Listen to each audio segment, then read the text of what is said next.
Hello and welcome to Fire in the Belly. Today we have myself, Mighty Pete, and we're joined with Chris Wojnar today. Good afternoon, Chris. Good afternoon, Pete, and the name is Wojnar, spelled Wojnar. Wojnar, pronounced Voynar, but that was a good attempt anyway. Believe it or not, I've heard millions of different pronunciations of the name, but there you go. I was going to say it must be. Apologies. Tell me, where does it come from originally? Do you know? My dad was from Vienna in Austria, but the name is Polish apparently. It translates into warrior or war. But one of my family did one of those, DNA blood testings, and apparently it originates from Russia. Oh, there you go. There you go. There you go. You don't know anyone from Russia directly then, do you? No, Mr. Putin hasn't been in touch with me at all. I'm very upset.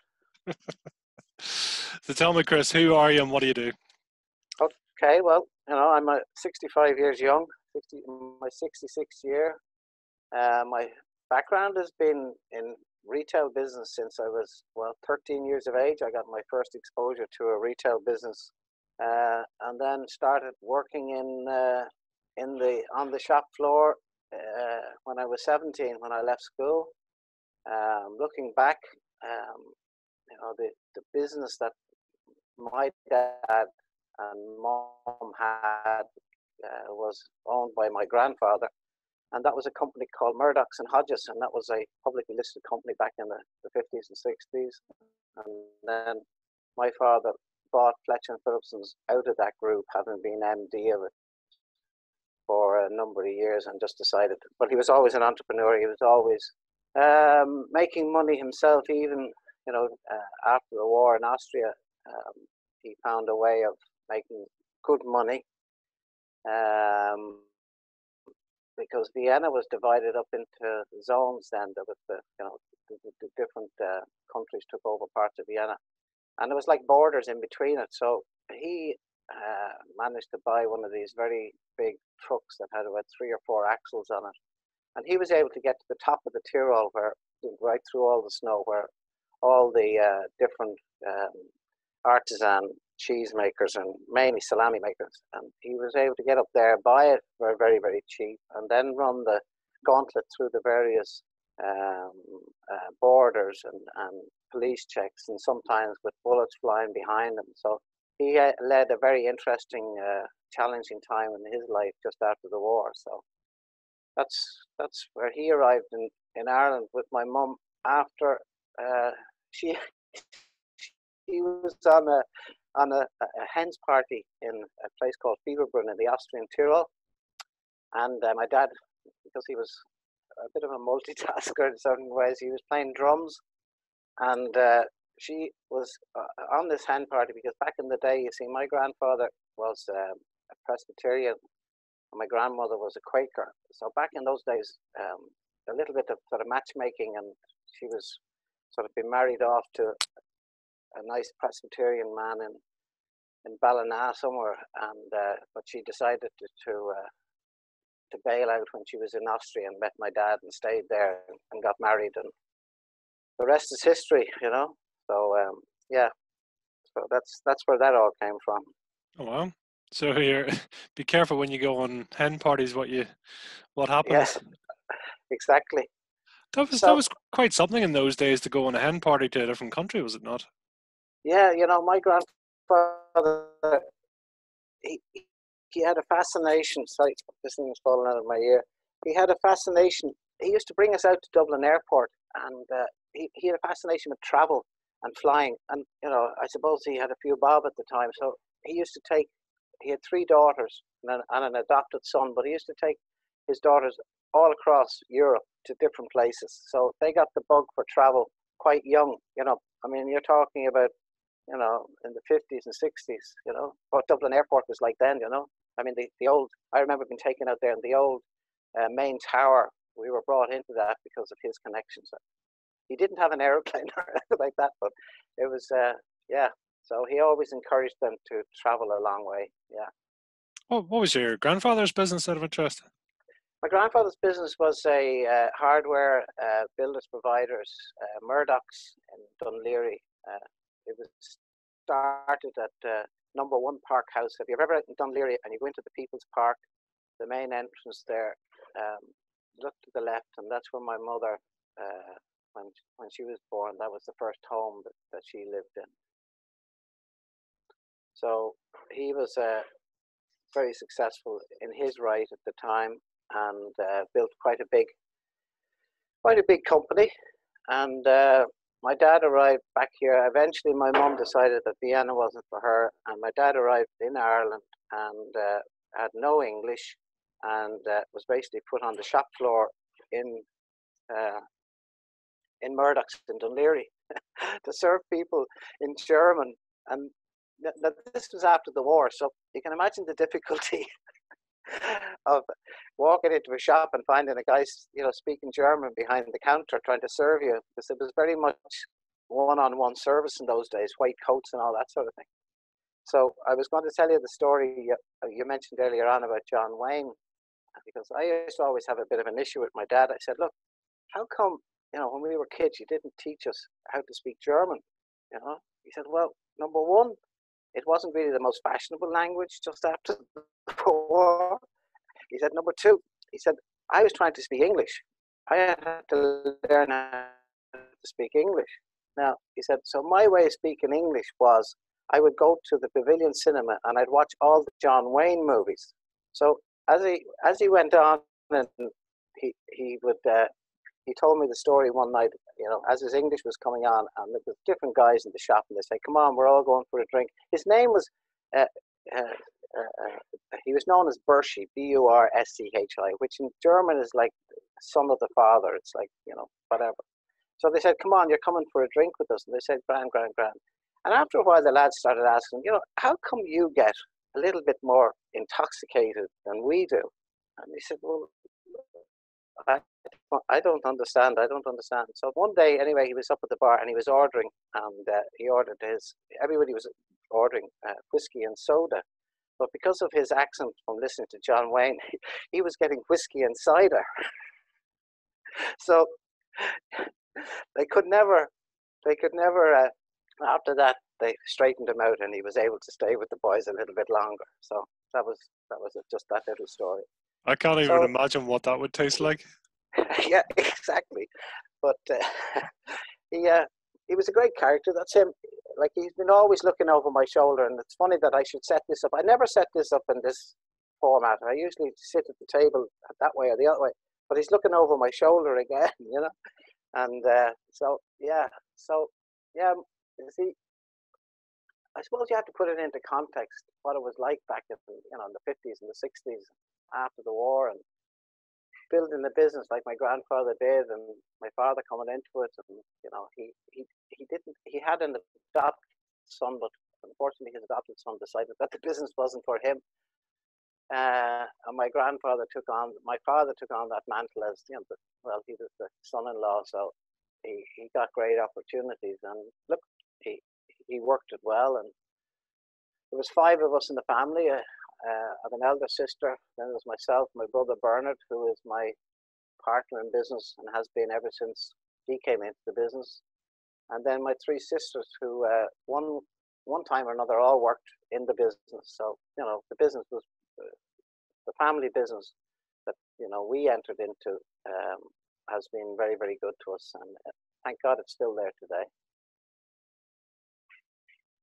Fantastic. So tell me, just before we get into it fully, I mean, what does Fire in the Belly mean to you, Chris? Well, I suppose it's an interesting opportunity for me. I've got into this personal development space, I suppose, in the last 2 or 3 years. I suppose my mentor all through my life was, my dad as such. And when he left us in '93, it left a big void, and it was great when that, the Pat Slattery came into my life, and it reignited a lot of things in me. So this is an opportunity, I suppose, for me to put it on the record, if you like, my story, and that's what it means to me, I suppose. Yeah. Brilliant. I love that. So take us right back then. So where were you born then? And I was born in in the nursing home in Dunleary, which was the fashionable thing. That was the the upmarket thing at the time. And we lived in Clonskee first. They were my earliest memories, was living in Clonskee. And then Dad bought a house on the Merrion Road, right beside the Merrion Gates. I remember the trains coming up and down there every morning. And then we moved to the leafy suburbs of Foxrock. So, and friends I know say to me when they think about where I came from and all that sort of thing was that you weren't born with they used to slag me and say I wasn't born with a silver spoon in my mouth. They said I was born with a silver shovel in my mouth. So they used to have a good bit of laugh at me because I honestly didn't think that as far as I was concerned, 2 Jaguars, a tennis court and table tennis house and the butcher delivering the meat and cleaners and no pairs. I thought everybody lived like that. I didn't know. I honestly didn't perceive myself as being, with a silver shovel in my mouth. I just thought that was it. That was life, and fantastic. And it was great. And lived on Torquay Road in Foxrock. The house is still there now. And I'll get back to that in a little while. But at about 10, 11 years of age, I think Mum had enough of, well, either of me or of the conflict in the house. There was 5 kids, and so myself and my elder sister were shipped off down to Newtown School in Waterford, a Quaker boarding school. And I remember to this day being put on the train with a big trunk up in well, it's called Kingsbridge then station, and arriving in Waterford beside the Soar River, and it was at low tide, and the smell, and I said, I don't like this. I did not like it. And then arriving up to the school, which was like, I don't know, what do you call it? More like a prison. And then being shipped out to a place which is called Coolnagrain across the rugby field where the junior lads, so I would have been 11 maybe at the time, and where we were put. And in there, it was in dorms, sleeping with 6 other people, or 8 or 10, I can't remember, that I didn't know. And that the prefects or the elder boys they ran the house. Now there was a teacher in there, but he never appeared. They would go to him, but like regularly the slipper would come out at night, and so look, that was a huge shock to my system. I remember to this day, and it made me very angry at the time. And I wasn't great at school. I definitely had some form of learning difficulties. Maybe that was the beginning of them. I'm not too sure. But I found my release was trying to get onto the rugby team or trying to get onto the rugby pitch.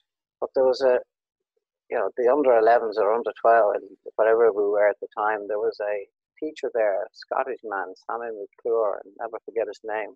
And he said to me one day, he said, look, why don't you go and try the hockey? Because you're too small for this rugby stuff, And I looked at him and I said, no, thanks.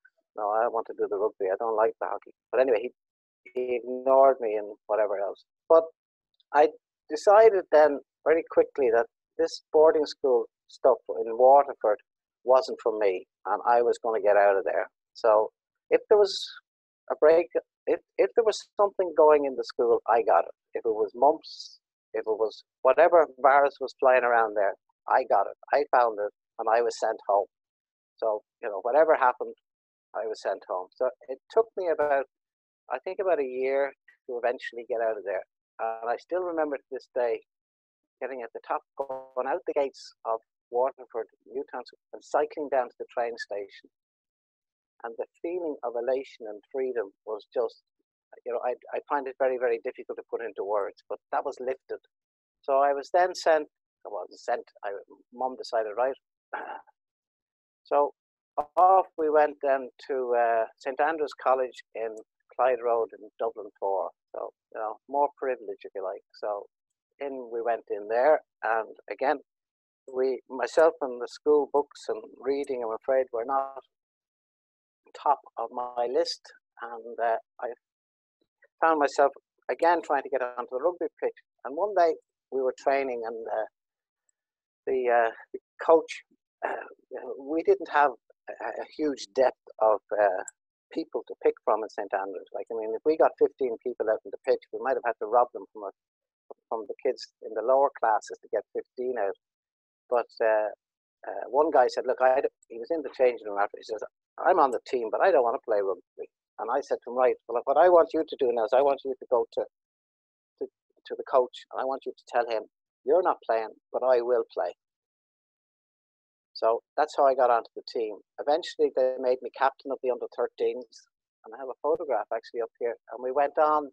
I was captain of the first rugby team from under-13 all the way through to the end, and we won the first trophy at what would have been the Leinster.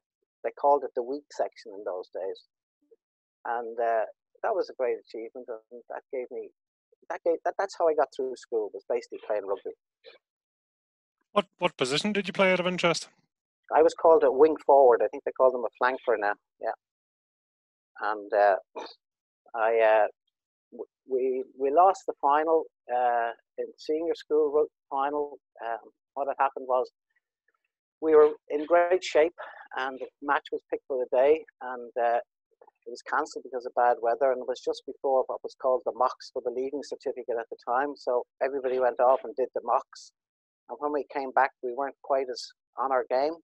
And on the day, my Les Grant, I hope he doesn't mind me using his name, swung a fist at the opposition player, and the referee put him straight off. So we were down to 14, and even though we spent the last 15 minutes on the line of the opposition, we just couldn't cross it, and we lost, and that was upsetting.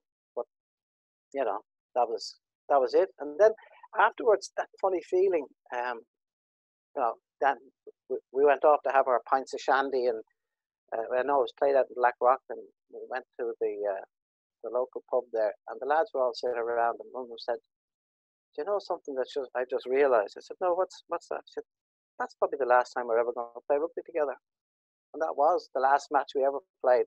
And then we all went our separate ways, having gone from under 13s to, all the way through. Actually, at under 13 level, we never lost a game. Now, we didn't play some of the big people like Blackrock and St Mary's and all the top teams at the time, but we never lost a game. Actually, we beat a team that went on to win the senior cup at the strong level, which was captained by Johnny Robbie, and he was the Irish scrum half who went on, and he was later went to South Africa. But we beat them one day, so yeah, it was good fun. But that was my escape from. That was the only way I got through school, and I think I mentioned there on one of the chats we had on one of the mornings that Peter Duke came on, because Jimmy Duke was the headmaster, and he gave me my first caning, if you like, in St Andrews. For again, you see, I was never the biggest guy in the yard, right, in the schoolyard. So when I arrived in St Andrews, I remember being in the yard, and I didn't know anybody. And next thing, after a couple of weeks, the school bully came down the middle of the yard with 2 or 3 of his henchmen on his corner, and they were heading for me. And I suppose I was small, and I was, not very confident because I didn't know anybody and everything. And I decided that there was only one way to stop this. And this is when that flight or fight mode kicks in, I think. So, I'm not very proud of it, but I took the big guy out first. I just didn't wait for the chat. I just hit him. And he got such a shock. The other 3 ran off. But nobody ever, the whole schoolyard saw it. And nobody ever challenged me.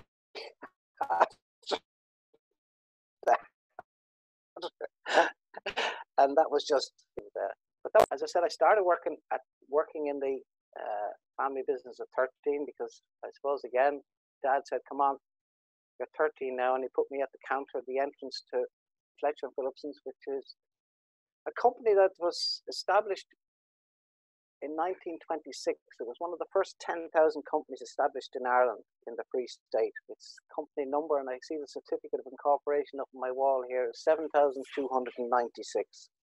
So one of the first 10,000 companies established. Now, I was put at the electrical counter at the door with a man called Tom Bradley, and every holiday I went into, and that's where I went. And you'd be taking up the tea breaks and you'd be learning all the different things. And basically, it was the electrical department. So in those days, it was televisions and kettles and toasters and all that sort of stuff, and radios. And they'd bring the things in for repair, and there was a repair shop upstairs.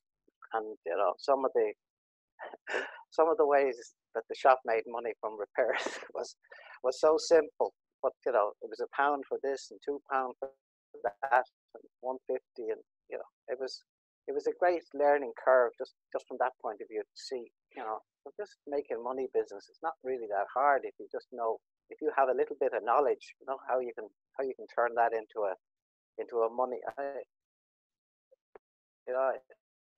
remember, because people in those days used to leave knives in for sharpening, because there was all those lovely houses around that we set down for resharpening. And basically the resharpening went upstairs, and there was one guy, and he had a wheel with stone, and one side of it was the stone, and the other side was a sort of a thing that put the serrated edge on it.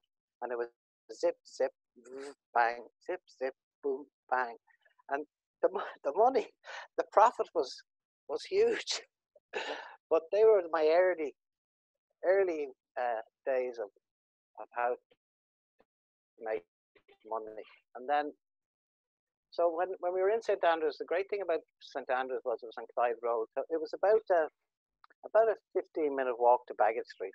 And Bagot Street, because my dad's shop was there, and I'd walk in and everybody say, "Hello, Chris, how are you?" And I used to go up to my dad's office at the back, and he had his PA at the front, and I'd go in and I'd say, "Hiya, any chance of, if you, Bob, I want to go down to," there was a cafe at the end of it called Inca Cafe, and they did all that with the coffee, and it was all fancy stuff at the time. And I'd bring a couple of lads down from school, and sure, I was Jack the lad, and the boys were with me, and off we went down. But I remember one day I went in, and at this stage we'd become weekly boarders in St Andrews, so we were allowed out at weekends, so to go home. But I went in, and he had an absolutely stunning, I mean, I suppose, you're 15, 16 years of age, and his private secretary was a very, very good looking girl. And I was, awestruck, I suppose, in many ways. And I went in, and he said to me, good. He said, by the way, he said, and just as she came through the door, he said, "Did you take all the underpants back to school when you went back on Sunday night?" I said, "No, I don't know what you're talking." He said, "Look, come over here." He said, let me see. And he pulled my underpants up, and she came through the door at the same time. He said, "There, I told you, he has them all." And it was so embarrassing. But anyway, so it was very handy. Not gone down the road. If the school food wasn't great that week, go into the Inca Cafe, charge it up to Dad's account. So, I was very, very privileged, even though I didn't really appreciate it at the time. But there was privilege there. I've no doubt in that. So I left school I was sent to then. You had to have Irish to get your leaving certificate in those days. Now I was struggling to get past it. Wow, and actually, Mr. Duke, who gave me my first caning, and because I was, I suppose, the rugby captain, surprised everybody. He made me head boy in the last year. Now there was privileges involved in that. Was that we as the prefects had a room that the teachers did not and were not allowed to come into, right? But we were to be responsible. So you can imagine 15, 16-year-olds being given their own kettle, coffee pot, make our own toasties, blah, blah, blah. Anyway, I had to choose 7 subjects for and somehow or another, I don't know how, but I didn't get to the 7th class. So I only did 6 subjects in the leaving certificate. I skipped one because nobody could see where you were skipping one, and the teacher never went looking for me. So when I went back that year, I said, well, this is great. So we did things like play poker, have a bit of a crack, and but I wasn't the leader of the gang, but there was a few of us. Sorry, just 2 seconds. and go. So the Leaving Cert came around, and I said I was sent up to Irish College up to Falcara in Donegal, and that was an experience, fabulous experience for a month. Really enjoyed that. Loads of girls came across from Northern Ireland, and that was good fun. But I came back, and anyway, I sat the Leaving Certificate, and much to everybody's surprise, I got my Irish, which was the main goal. I got out. The only problem was I failed the maths, so I didn't get my Leaving Cert. And that goes on then. So that was it. Then Dad said, right, you're starting work tomorrow. So after the Leaving Cert, I went straight in. And I can honestly say that at that stage, you see, the business in Baggot Street had been closed down because Dad decided that he wanted to go back into the food business. So his family background and the business, the name is still there. The Wojnar name is still there. Wojnar Delicatessen from Austria. You'll see it. Was a delicatessen food factory where they made delicatessen meals in ready meals, if you like, at the time. So he set off to Vienna Foods in Enniskerry, set it up with the aid of, Enterprise Ireland or the IDA or whoever it was at the time. And they started, and he got a very big contract with Marks and Spencer's. And so everything was flying. First shipment, 3-4 container loads went out to Marks and Spencer's in the UK. And it was basically, these were ready-made delicatessen meals set in aspic jelly, so like a clear jelly. And within a week or so, Marks and Spencer's came on the phone. They said, look, the bottom of the containers is all cracking and crazed. So what had happened was it was a Guinness company had manufactured these, and they were meant to be to a specification that would resist the acidity in the aspic jelly, but they hadn't made them, right? So on the phone, they said, okay, take it all back. We'll compensate you. Don't worry. And Dad went over to Marks and Spencer's and sat in front of the buyer and convinced them to give him another chance. So he gave him another chance. And Guinness assured him, hey, don't worry, we've got it sorted. This batch, there won't be any problem. So another 4 containers went off to Marks and Spencer's. A week later, same thing happened again. So Marks and Spencer sent it back. Obviously, he didn't get paid. And the story is that within 3 or 4 months, he had to close the factory. So he was back, as he says himself, back to start again. But Fletcher and Phillipson's had bought Wiggiters in Capel Street. And it was there in the background, a very small shop in Capel Street. So that was it. We had to start again. And that was a couple of years before I actually left school. And when I left school, he said, right, you're coming in now. And across the Liffey, it's the first time I remember being across the Liffey, Dublin 1. I never had to go across before. So suddenly I was in Capel Street. And Capel Street, well, if you look at the history of Capel Street, it was basically a very Jewish street back in the day. It's where all the Jewish money lenders were. There was Steens, and there was pawnbrokers was there, and there was a lot of Jewish business in Clitterman's was right across the road from us, and a lot of Jewish business in there when we were in there. But I went into the shop at 17 years of age, and we had a very, very strict dad. He was afraid of herself, Mrs. Kennedy. She was the manager of the shop. Some of them had been there since they were about 13, 14 years of age. And she would give them all their training and all the rest of it. But these were girls that, well, let's just say from a different part of town that I had met. They were streetwise, way, way ahead of anything that I understood. I had never met anything like this before.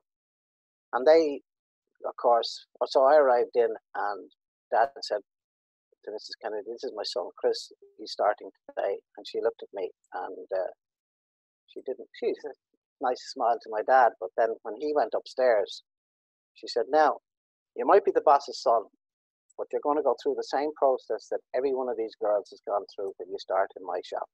I said, okay, what's that? She said, there's a brush, go out and clean the yard and the toilets. That's where you're starting. There was a bit of a pause for a minute. You know, I didn't know whether the flight or fight thing was going to kick in again. But anyway, we became best of pals, and I respected her more than anything, because when I look back, one day I was in the shop and a lady came in, and we used to sell ceiling tiles, right? And these ceiling tiles were made of polystyrene, and they were a foot square. And a lady came in and she said, my ceiling is 6 by 8. How many ceiling tiles do I need? And of course, maths was not my strong subject. And Mrs. Kennedy came in behind me and she said, no, that's 48 tiles. Thank you very much, madam. And Chris will look after you and sell the paste. And then she came back. She said, how come you didn't know the answer to that question? I said, I don't know. She said, look, think about it. 1 foot. That tile is 1 foot. Just, it'll go 6 that way and go 8 that way. So all you had to do was multiply the 6 by the 8 and you had your answer. And that was a maths lesson. She taught me the same thing one day. We were giving a discount of 10%. At 17 years of age, I couldn't work out what 10% was. Now, okay, it was pounds, shillings, and pence in the day. And then it moved to, you know, we went decimal. But it was 10 per 100. Nobody had ever said cent meant 100. I didn't understand cent meant 100. But they were two of the early maths lessons and two of the greatest lessons. She taught us how to sell. She taught us how to sell. She said, look, just because Mrs. Brown comes in the door looking for red, she thinks she wants red, but you'll sell her blue. And she taught us how to do that and to talk to the customer. She taught us things like, if I was on the shop floor and maybe I wasn't quite getting closing the sale, or the customer was pulling back a little bit or something, she would always be in the background shadowing. And she'd interject and she'd say, madam, this would be absolutely wonderful, but I think you might really, really like it. And then you just walked away. So the customer, you know, suddenly there was a new dimension. There was something different in front of her, you know. And there was all those tricks of the trade, but she was as hard as nails. Because her own background was that she'd come from an orphanage herself, and she was quite religious and all those sort of things. But she didn't suffer fools easily either. And God help any customer that came back with a complaint. My God, when I think about the customer service we give today as against what it was then, you know, I mean, there was nowhere to go. There was no appeals board. It was her way or the highway. It's end of story. But anyway, we got on very well, and she taught me a lot. And so the old money-making thing kicked in, because my dad started me on £5 per week. That was my wage. And she insisted I put £1 of that in the post office across the road every week. Now, I said, wow, okay. So, you know, when the girls come into your life, not having a few quid to be able to go out and go to the discos, we had moved out to between Bray and Enniskerry at the time, and that was a long haul out of there on buses in those days, and it wasn't a great service. So people came into the shop in those days and they bought wallpaper or paint or whatever they want, and they wanted it delivered. And we had a delivery man, a guy who used to come in on Saturday, and he'd take all the deliveries and head off on Saturday. And he actually used to do them one night a week as well. Anyway, this particular Saturday, he wasn't well, or he couldn't come in, or he had an accident, I can't remember. And I was sent out to do deliveries. And I got a map of Dublin, and I had a look, and I said, okay, there's the North Circular Road, the South Circular Road, there's the Liffey, there's the different areas. And I planned out a route for all my deliveries. And I came back, and Mrs. Kennedy said something to me like, you're after doing twice as many deliveries that we've been paying that other fella to do. And she said, you know, we were charging the customers maybe £2 a delivery at the time, right?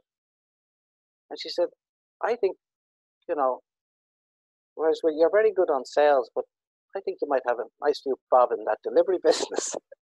So I'm afraid I don't know whether the word is gazumped or whatever, but delivery man got the boot, and I took over because Dad had just forked out for my first car, which is the Renault 4L, which is an amazing car. And man, could I pull trailers, and we used to do things like coal bunkers. Galvin, I'd have the coal bunkers on the roof rack.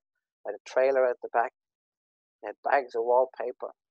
And funny, some of those stories. And we used to sell sink units and kitchens and everything in those days. But there were certain places like St. Teresa's Gardens and Fatima Mansions and Ballymun Flats and all those places that you had to have two people, because once I went into St. Teresa's Gardens and stupidly enough took the bag of wallpaper out, went up onto the third floor to drop my wallpaper, looked out and saw the car being emptied by about 15 little young fellas screaming across it, running across, shouting and roaring at me. So you learned your lessons pretty fast, and you learned how to survive. I can tell you, working on the north side of the city. And the funny thing about it was, when you went out and did deliveries in the working class areas, they would nearly always give you a tip. But if you went into Foxrock or Balls Bridge or Dartry, no, it's over there, drop it over there.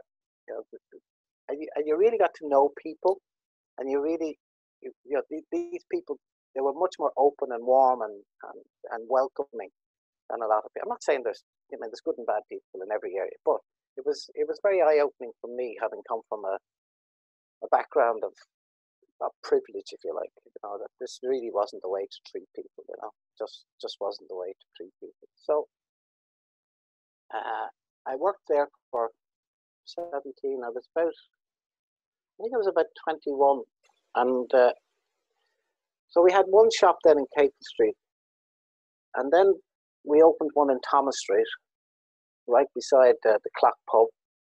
And Dad came home one day and he said, by the way, we're opening 2 new stores. And I said, okay, yeah, great. We said, where? And he said, one in Dundrum Shopping Centre and one in Galway Shopping Centre. I said, Dad, Galway's like 3.5, 4 hours drive away. He said, yeah. But he said, look, I met this guy through a friend, and he just wanted to get out of his business. There are 2 shops. We can get into them tomorrow, stock them out with wallpaper, put the paint in there, get some staff, and open them. I said, but one is in Dundrum in Dublin and one is in Galway. He said, yeah, but you know why I took the one in Galway as well? I said, no. He said, because the fishing in west of Ireland is absolutely fantastic. So when we go down to do that shop, we'll be able to go fishing as well. And that's what we did.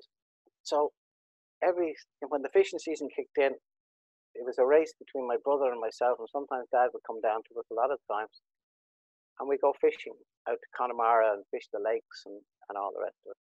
Oh yeah, and the other side of that story was, by the way, when I finished doing the deal with that man, he lives in Malahide, and I went out to his house and we signed up the deal and paid the money and all that. He said, going out the door, I asked him for one other thing. I said, yeah, what did you say? He said, I could see a speedboat and an engine underneath the trees on my way into his house that had been looking a bit neglected. So he said he'd throw that in as a goodwill gesture. So get the Renault to go out and collect that as well. So that was the character that he was. So we opened the 2 shops, and then we got fantastic, absolutely amazing staff, people to work with. He always said that. He said, Chris, look at it this way. People will work with you. Don't ask them to work for you. Get them to work with you. He said, give them the responsibility. Give them the ownership. He said, yeah, sometimes they're going to get it wrong, but don't take that personally. You have to accept that maybe they're not going to do it right 100% of the time, but in the end, once they're getting most of it right, don't worry about the perfection side of it. And we built up a team. Then we went, but the expression today is we went viral.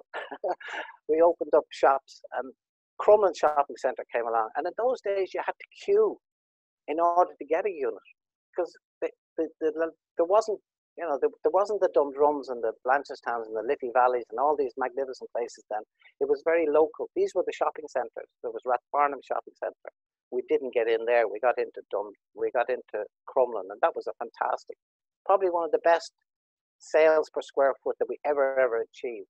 Was, I mean, it was Crumlin Shopping Centre, but it was, it was Drimna, Crumlin, that type of area, a high density population, and because there was, I remember a guy, and he did a study from TCD, and he basically came back and said, look, the reason why they decorate so much in those, let's call them blue collar areas, is because there's 2 or 3 breadwinners in every one of those houses.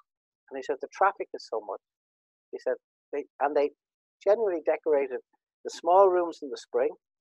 Yeah, the decorate for Christmas was from, you could kick it off from October, and if there was the stations in the country, that kicked it off, and people were in that environment in their own houses, looking at their walls, and that is what they enhanced. That's how they, created it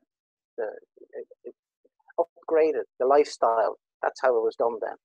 I remember my brother at a board meeting once, and he said something, and he's got this magnificent way of throwing things into a scud in every now and again. He was sitting there, and he said, "Do you know who our biggest competitor is now?" And at this stage, we were flying at 9 million in sales, and everybody looked at him and said, "No, who?"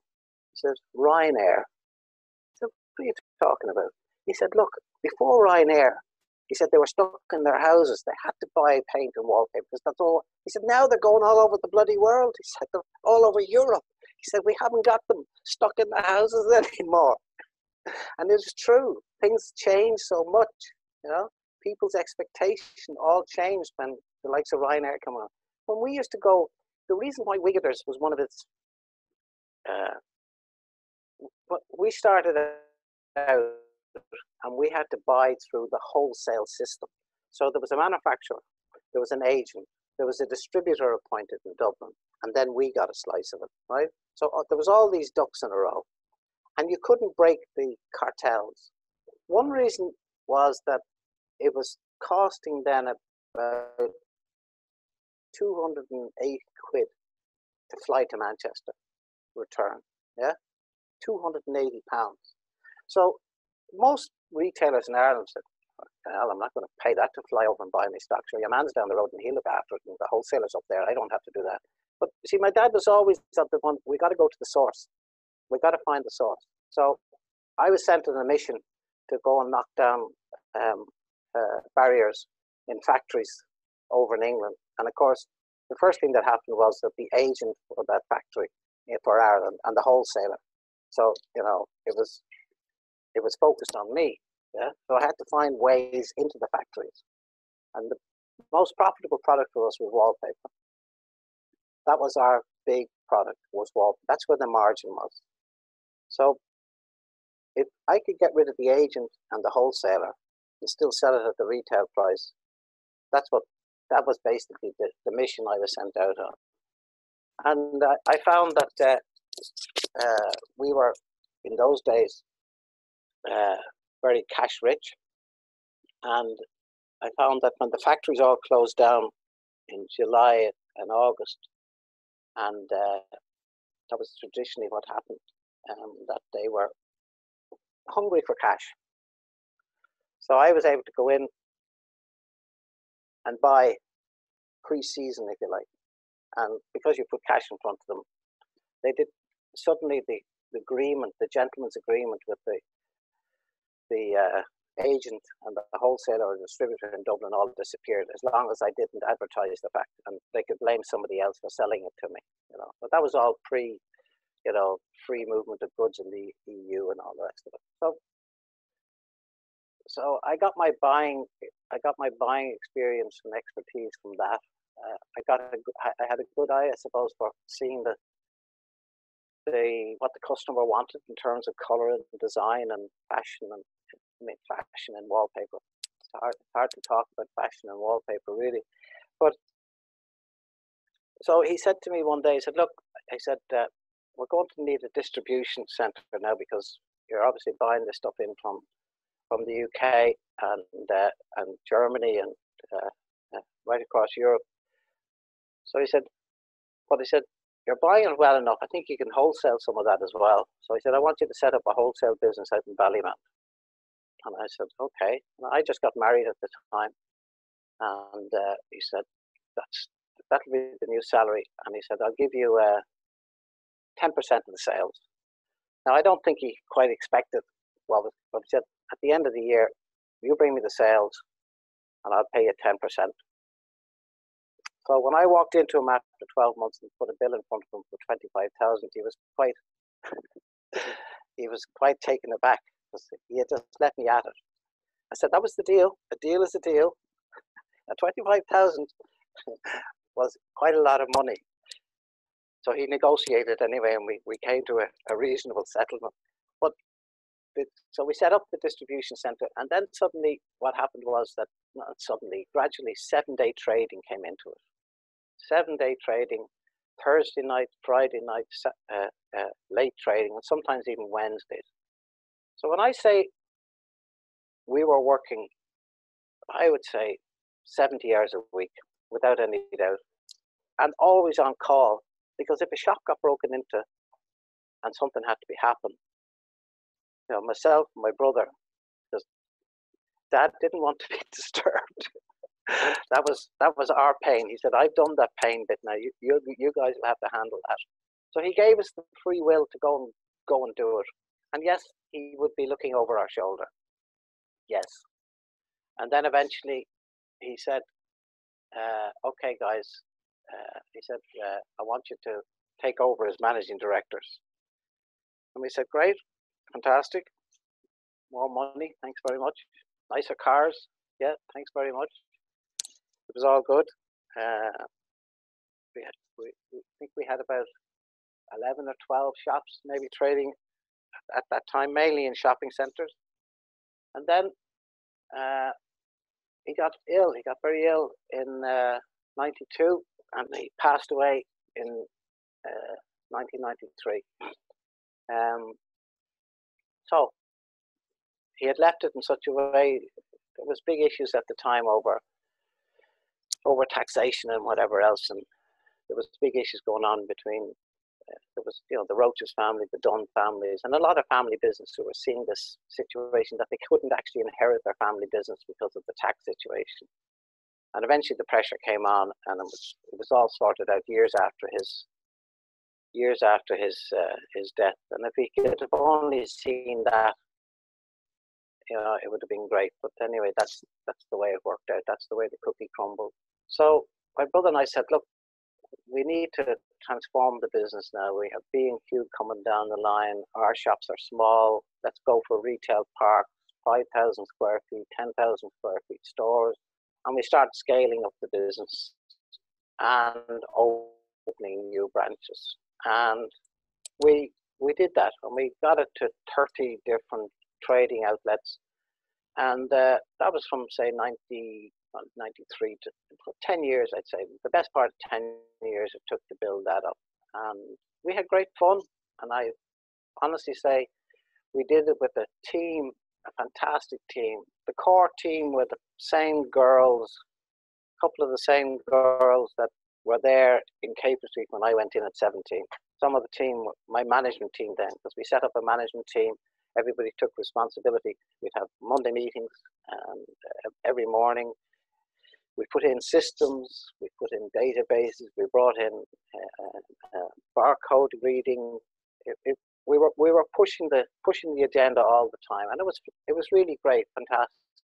And then something happened that was outside our control, I suppose, but it was, because there was a thing called in leases, and we had a mix of leasehold and freehold properties. So the freehold ones were great. We owned them. They were producing because we didn't have to pay any rent on them. Yeah, we might have been paying a few bob in interest to the banks, but that wasn't an issue at the time. But upward only rent reviews started kicking in, and upward only rent reviews are the greatest curse that ever came into in my commercial lease. So I can remember fighting these and going to arbitrations and all the rest of it. And you were on the back foot because it was like asking the turkeys to vote for Christmas, for Christ's sake. You had a guy in the commercial property business who was making the decision, against a guy that he'd probably done a deal with the previous week or the previous month. So you were on a loser. We had a shop in Waterford that was very profitable. Big shop, nice store, beautiful location, everything perfect. And the rent went from, I remember one rent review went from 16,000 to 56,000. Now that's happy days for the landlord because he had us, strong balance sheet as his covenant. But that started to happen more and more and more. And, open market rent, if the chemist moved into a shopping centre and was going to pay 2.5 times the rent, that was the rent for the shopping centre. Everybody, no matter what your business style was, everybody had to go up 2.5 times. And that was the death of a lot of shopping centres because, the margin in a chemist as against the margin in a wallpaper and paint shop you couldn't sustain it. So that hit the likes of the B&Qs and the Woodies. They used white paint to bring the footfall in, like the supermarkets do with bread and butter. And we lost a lot of footfall to white paint, even though we could buy it better and sell it better. We lost footfall.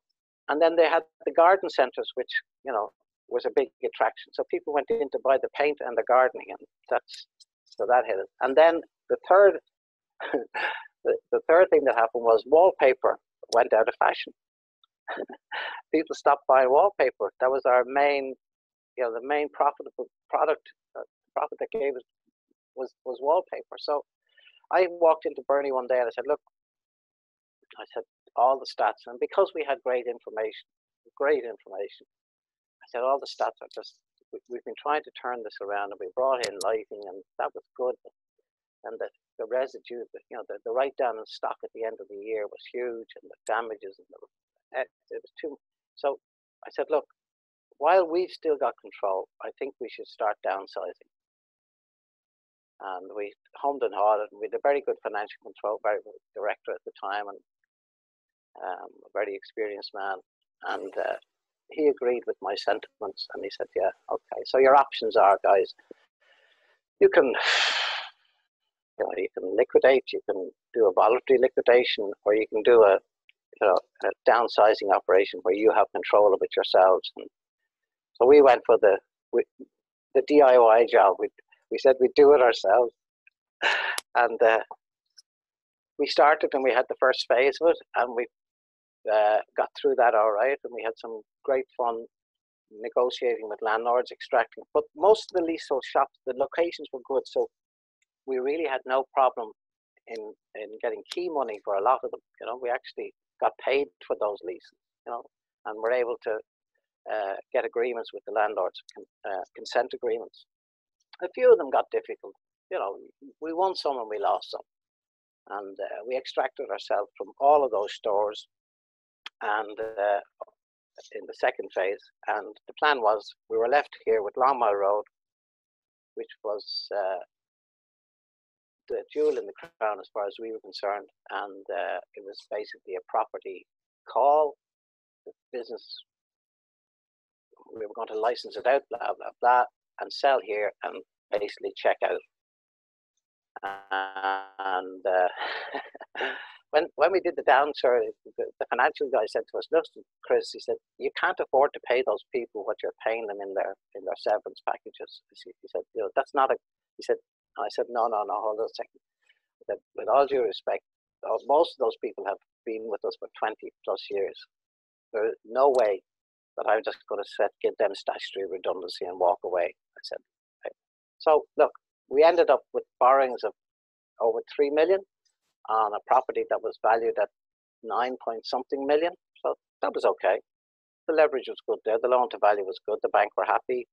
We got a tenant in, nearly $500,000 a year rental income. So everybody was all singing and dancing until the ship left town in 2008. And then we found ourselves in a situation where the bank were knocking on the door saying, "Hey guys, we want our money back."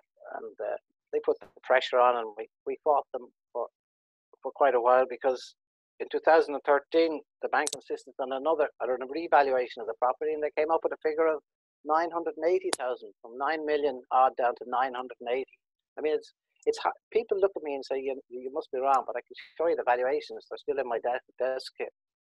And that taught me that was quite a difficult time, because then the tenant left,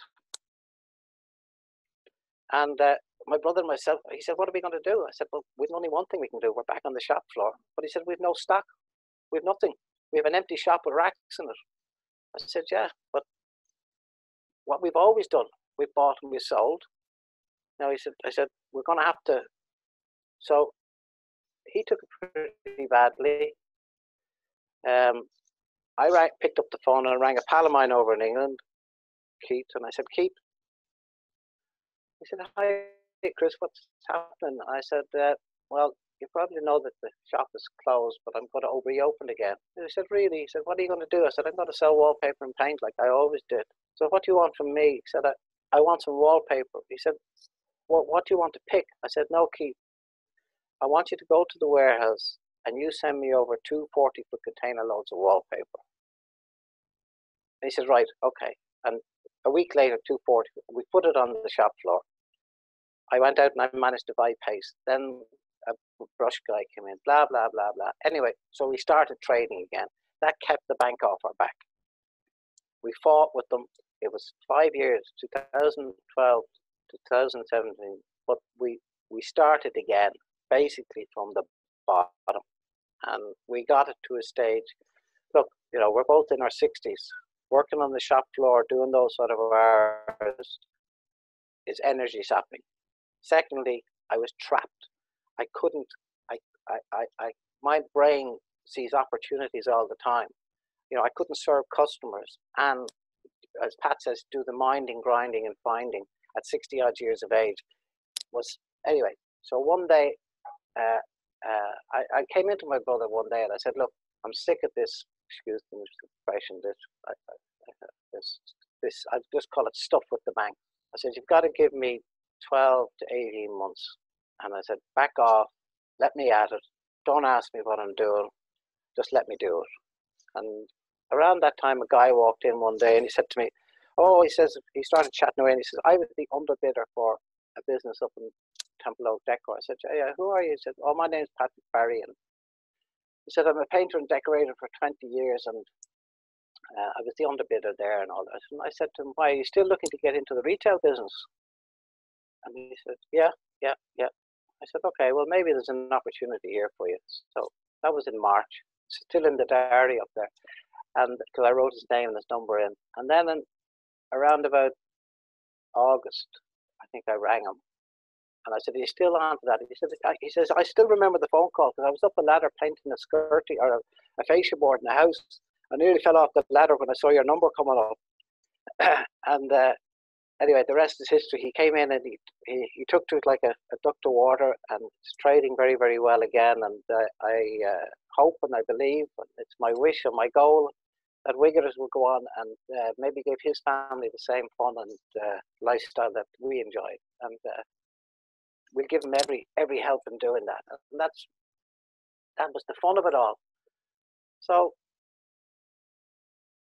it's that old story. Like I remember, it's like that, going from hero to zero, and on our way back to maybe a hero. So we've had great fun, and my brother and we had pulled off some amazing, excuse the expression, strokes over the years. I mean, twice he amazed me. We were down negotiating in Pat Slattery's country for a shop in Limerick. I'll never forget it. And it was on the Ballysimon Road. It was a lovely unit. And it had everything. It ticked all the boxes. But when you go into negotiations, you know the way it is, Pete, you're not going to sort of say, we want it. We went telling the landlord what wasn't right about his unit, and maybe it didn't suit us. Anyway, he put a deal to us that, we didn't quite smile at the time, but he put a deal to us, and the rent was good, and we got a break clause, and everything we asked for, he did, and more. And we were just leaving the the meeting, and Bernie said, just one more thing. And I said, oh shit, now what's he going to ask for? He said, I want an option to buy it in 2 years' time for 150k. And your man said, deal. So anyway, we opened up and it traded, and fantastic. And it was trading very, very well. And I can't remember the rental figure, but it was low.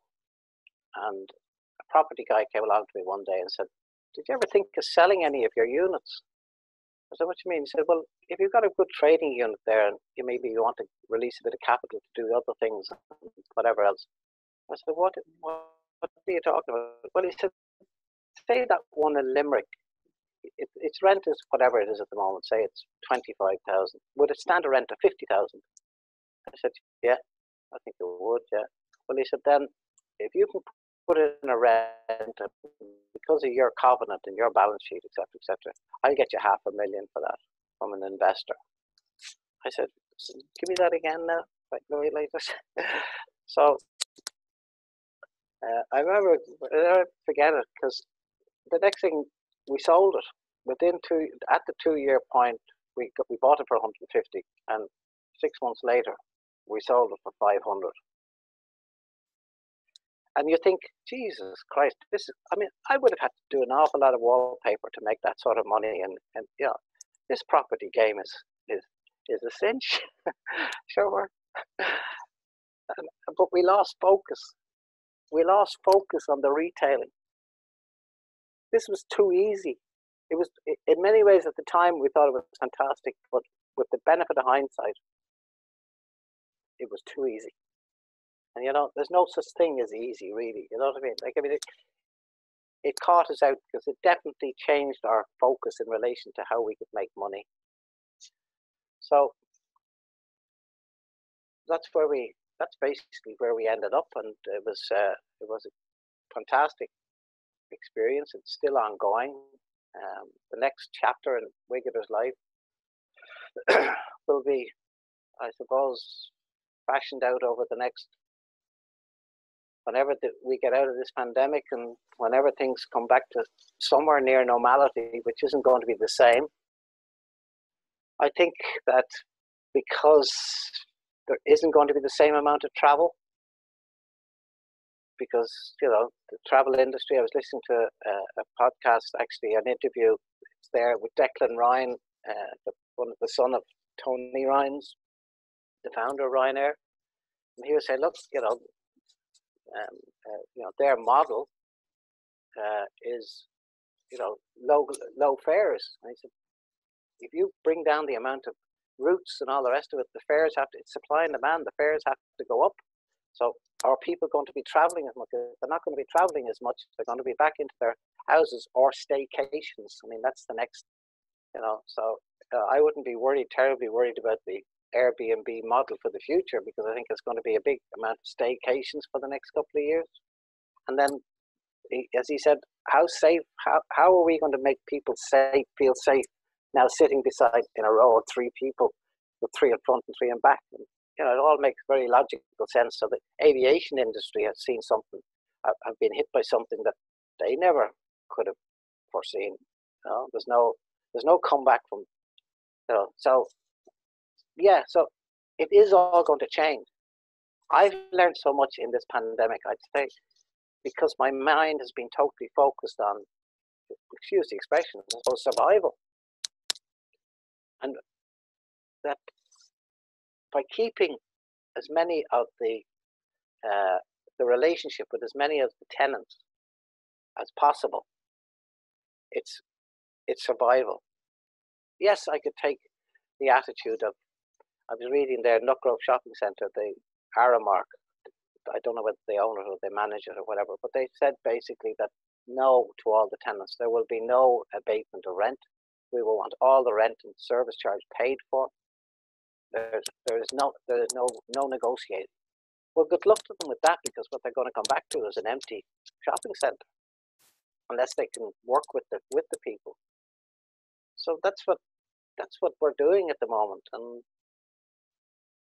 we have to find a way. But the big message to me was the power of online selling. I never you know, I missed that whole online. It all happened and took off, I suppose, as we were closing down. I never honestly thought that wallpaper would be sold online, because I thought, yeah, it's one of those products you have to touch and feel. And when you looked at it on the screen then, you couldn't actually see the colors. But now, of course, screens and the whole technology has moved on. You can, the pixels and everything, you can see all the detail. And selling paint online. I mean, how can you sell paint online? You can't get DHL to deliver a 5 litre bloody paint. There'll be paint all over everything. They won't take it. So you sell it online and you deliver it. You find a way of delivering it, and you sell it online and you get them to collect it here at the door. The power in there, in behind that online. And I know it's different because it's unique, because these people at the moment are stuck at home. So you have a catchment market, and the guys are all looking for things to do because they're sitting around at home and they're getting bored. Or as one fella says, you know why you're selling a lot of ceiling paint now, don't you? This is a bit naughty. You can cut this out later on. I said, what are you talking about? He said, well, there's a lot of ladies lying at the back at the moment looking at the ceiling and they're saying that ceiling needs painting, you know. So, this is business. People will find a way of doing business. You can bring in Brexit. I mean, when we used to have to bring in wallpaper, we had to pay duty down at the docks. We had to go down and fight our case in the dock to pay the duty on that container. You had to go down with a customs clearance agent, and God was sitting on the other side of the counter. And if you didn't put the right tick in the right box and give the right code for that particular product, he rejected it. And that container would go into the storage or demurrage or something, and you'd be charged another 3 or 4 days off. So he was God. So that guy had to be looked after. So if you talk about Brexit, we found ways of doing business when the barriers were there beforehand, and people will always find ways of doing business. And that's life, isn't it? I mean, business is business, as the Jewish men say. And I dealt with a lot of Jewish people, and they were very pragmatic in terms of business. My God, they were tough men to do business with, but a deal was a deal. Your word was your word. And if you broke your word with them, don't go back looking for another deal. The door was closed. But if you kept your word, and sometimes some of the deals didn't work out the best for me, but I had to keep the channel open, because now and again they get smart and they'd catch you some way or another, But you have to keep the channel, because if you got the word, especially around Manchester, and they were a very close-knit community, that you were not a man of your word, all the doors were closed. Not just one door, all the doors were closed. And I learned that very, very, very early on. So, Pete, I've been doing a lot of talking. You haven't been doing a lot of asking. Well, that's what it's all about. I'm curious, so you're coming into what, 47, 48 years of business, really? Yeah. It's a lot. I mean, you've seen multiple recessions, digitization. Oh, yeah. There's not a whole lot you haven't seen, really. No, if I think of every 10-year cycles, I remember the oil crisis. I remember September 11th. I remember Saddam Hussein. The famous story with Saddam Hussein and all that stuff was, my dad was able to take X amount of money out of a pension fund. I can't remember exactly the detail around the 80s, mid 80s, and there was a Saddam Hussein or an issue, right? So on the 1st of January, his fund was worth X. Yeah. On the 1st of March, his fund was worth X minus 50% because of the war. How the financial system suddenly said, we're not giving you that. You're getting half of it, And I remember again in the 90s, the year before he died, actually, he came in to me and he said, no, another one. He was dodging the subject because it was a bit tricky at the time. And he was saying, another one of those pension funds. I said, yeah. I said, now I have a choice. I can take it in an annuity, something that's going to give me but if I die in 2 years' time, that's gone, or I can take it as a lump sum. I said, yeah. And I knew he was itching. He always liked his cars. And I said, yeah, so where's the car? I said to him. He said, well, Tobin down there has got a beautiful Mercedes, blah, blah, blah, blah. And I said, he said, what will I do? I said, Dad, if I was you, I'd get the car. I said, Christ's sake, you know, you're 62 years of age, driving around in a 190 Merc was pissing him off. Not pissing him off, but he liked his cars. He always loved it. I mean, he had a Mark 10, a Mark 2, and an E-Type Jaguar in the space of 18 months in the 60s, right? So he always liked his cars. When he left Austria, he drove one of the biggest Mercs that was available in Austria as a young man. So he always liked his cars. And then he died in '93, so he got a year out of the car. You know, that's as you say. But that was his decision, and that's what I said. But I didn't know, obviously, at that time that he was going to fall so ill. I'm trying to do the math. You were about 37, something like that, were you? Yeah. So then, really deciding, but you were already MD in the company anyway. So you were in a driving seat at that time. I was, yeah. Well, myself and my brother were, yeah. So, go on, sorry, yeah. No, it's just interesting because obviously then sort of around 92 there was sort of another, you know, ridiculously high interest rates and you know, oh yeah. In '92, we went on. I have a photograph. We went on we'd done this deal with Quinsworth. That's right. And basically, the deal with Quinsworth was it was new at the time. It was a turnover rental deal, right? So they had space, and they weren't maximizing they had space to spare in X amount of their stores. So that we basically, all we had to do was move in, stock it, staff it, and rack it. Okay, we didn't have to do anything else, and we gave them 10% of the turnover up to a certain level.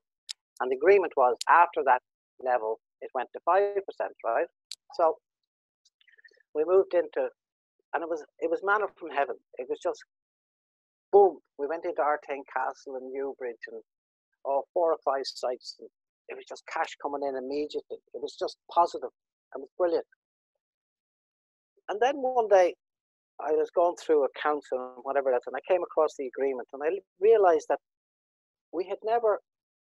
So they take the money every night, and at the end of the week, they take their 10% and they'd send us back the rest of the money. So on the Monday morning, boom, the cash was in there in the account.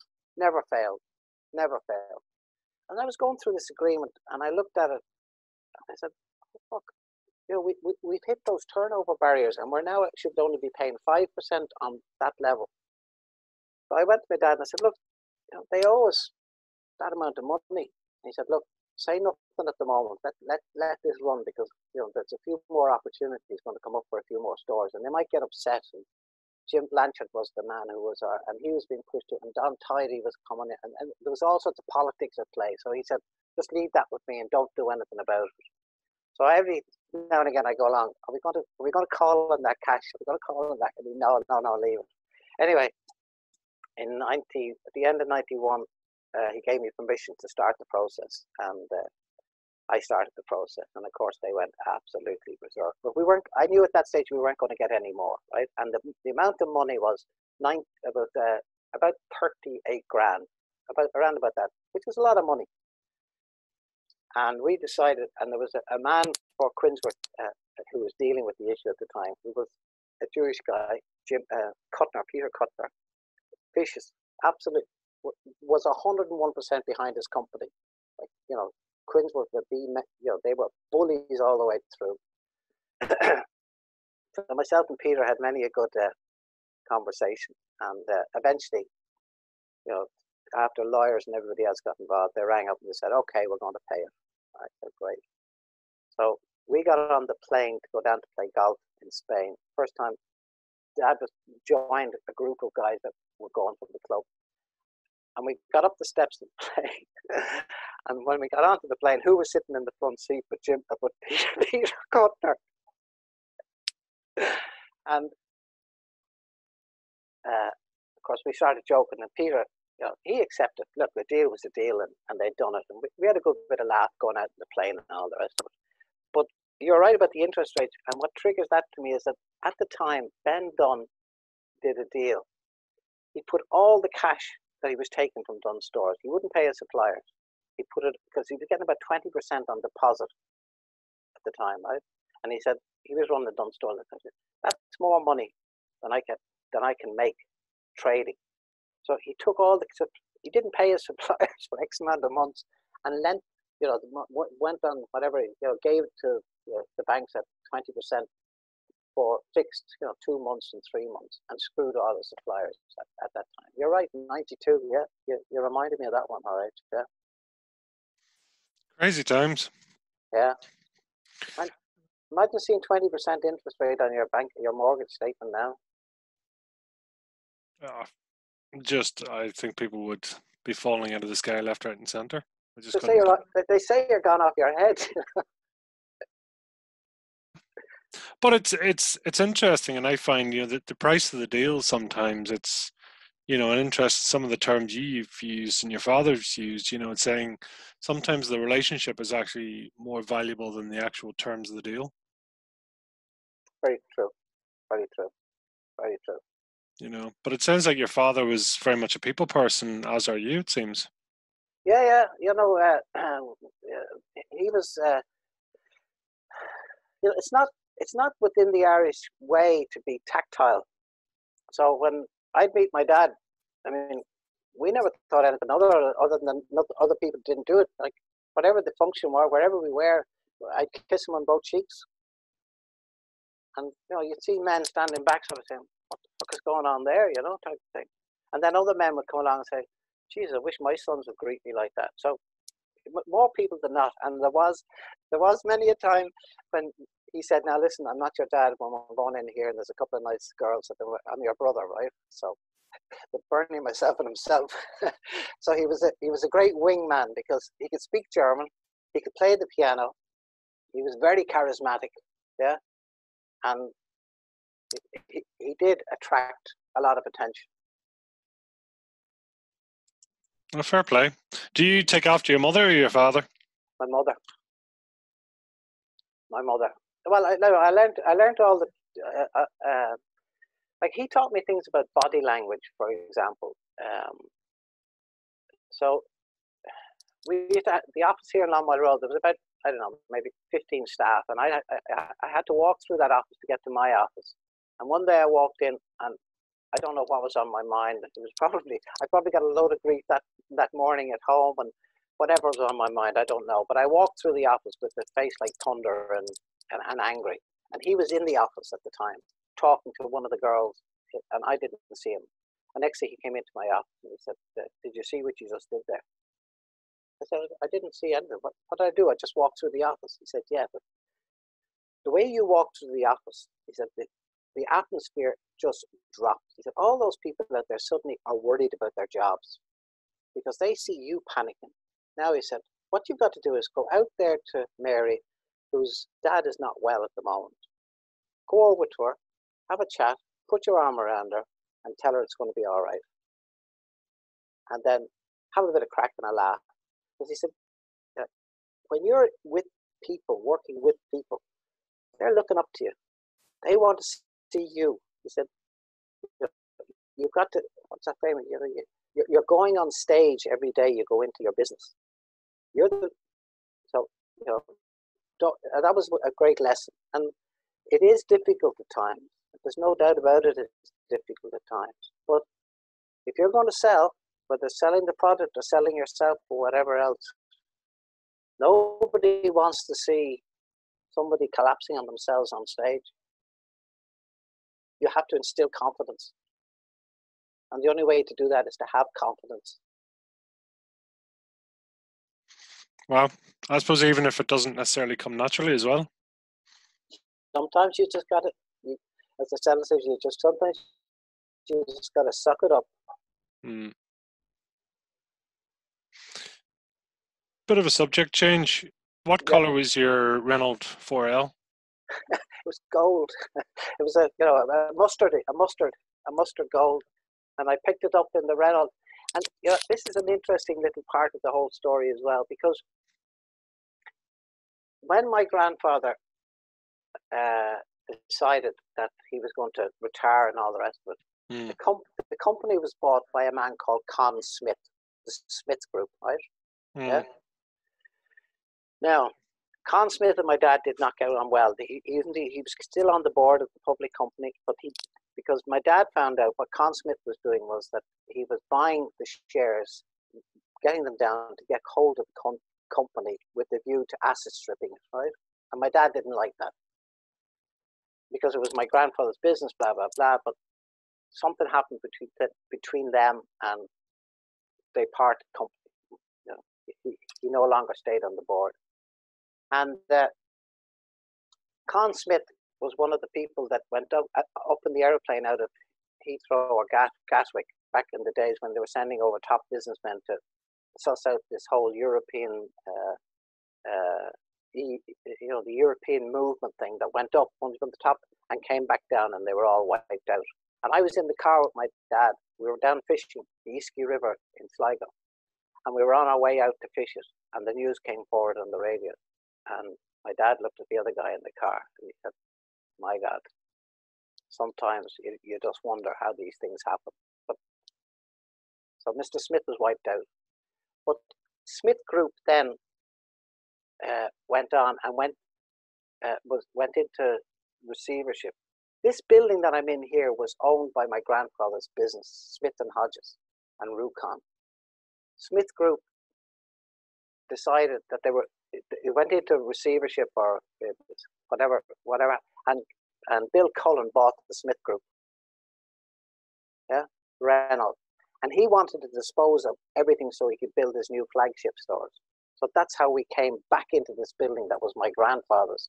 Like, as time rolled on, like it's just, it's peculiar. It's funny the way these things happen. This building was originally my grandfather's, in my grandfather's business.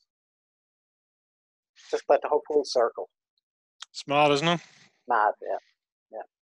No, it's a while ago you described yourself, saying obviously the distraction you've had more recently of sort of dealing with the banks, etc. But you described yourself as an ideas person at heart. Yeah. Where does that come? Where does that come from? Yeah.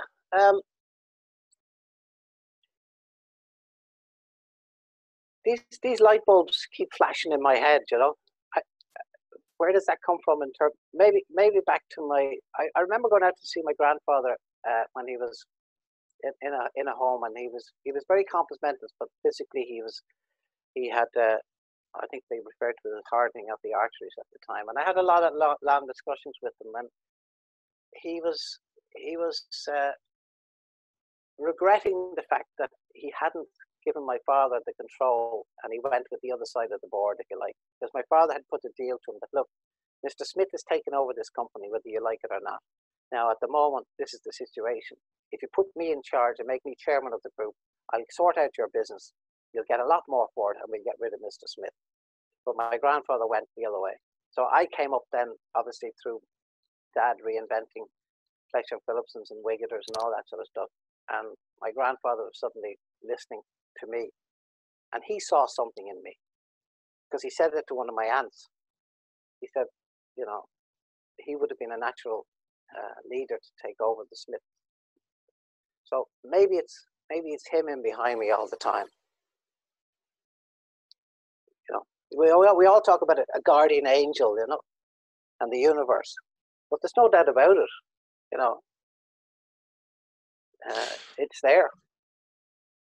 Where do you go for, I suppose, energy and enthusiasm and ideas and stuff like that? Because if you're presenting your front face to the shop floor essentially in the public, but how do I look? I remember getting involved in. I had a challenging time in my life for a while, and somebody brought along mindfulness to me, and I just didn't get my head around this mindfulness thing. But when I look back, what I used to do was I would go and play golf. And 4.5 hours in a golf course, if your mind isn't on your game of golf, you ain't going to score. It's as simple as that. Like, I hate taking my phone sometimes out in the golf course now because it distracts me. Because golf is about, you've got to get into the zone for that few minutes that you play the shot, then you come out of the zone again. So you're actually training your mind all the time. You get it, and that 4.5 hours, that was my mindfulness.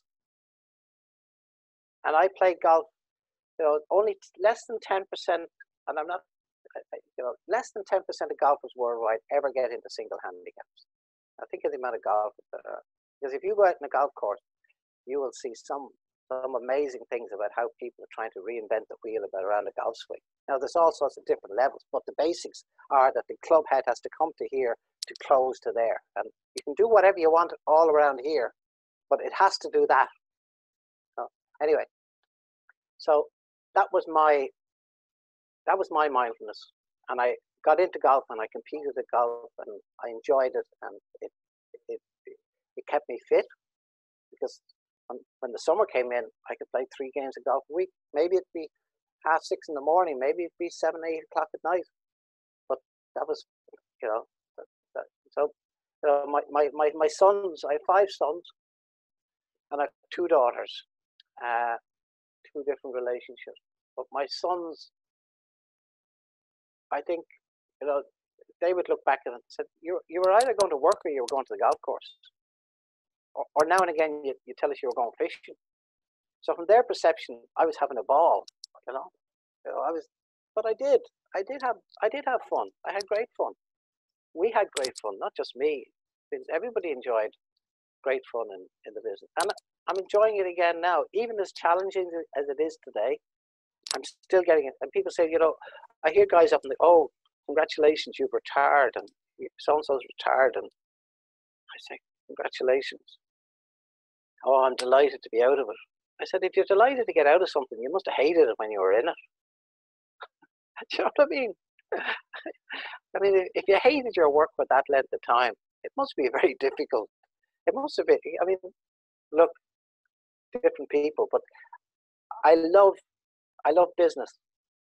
I love new startup businesses. I love people, young people with loads of energy and who are just looking for a little bit of guidance to go that direction or that direction or that direction. And I mean, I love that. And I get a great buzz out of helping people exit their business. People who have put in the years and done the hard grind. And I would say to anybody today starting in the business, have an exit strategy. Have an exit strategy. Now, it doesn't mean that you have to sell it at that point, but you're working towards something that you must have an exit strategy, because if you've done it once, you can do it again and again. Don't be. You said to me one day, I think that you're emotionally attached to something. I think it was the building here. I was never emotionally attached to property. I am emotionally attached to the business and to business.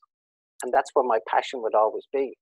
That's when anything, when I got involved in network marketing, I did very, very well out of 2 companies because I bought into it. My passion was there, and I could sell. I could really sell. And, I was able to make the reasonable arguments, and people bought into what I was saying to them. And I did presentations, which I'd never done. I'd done a couple of speeches when I was captains of various golf societies and one thing or another. But they asked me then to do presentations in front of maybe 100, 120 people every Tuesday night in a hotel, and I got a buzz out of that. I must say, I found I tripped myself up a few times in the early part of it because I was too rigid. I was doing it out of the book, and then it wasn't until I got on stage and I relaxed and I had a bit of fun, and then people bought into it even more. And when I was trying to give them the PowerPoint going click click click click click click click, and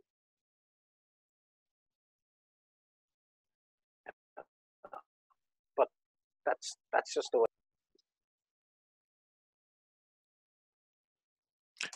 You talked about way at the start there. You talked about heroes or very significant people in your life, and you talked about obviously your grandfather and your father and even Miss Kennedy. Is there are they people that stand out for you as being significant in your life, or is there anyone else?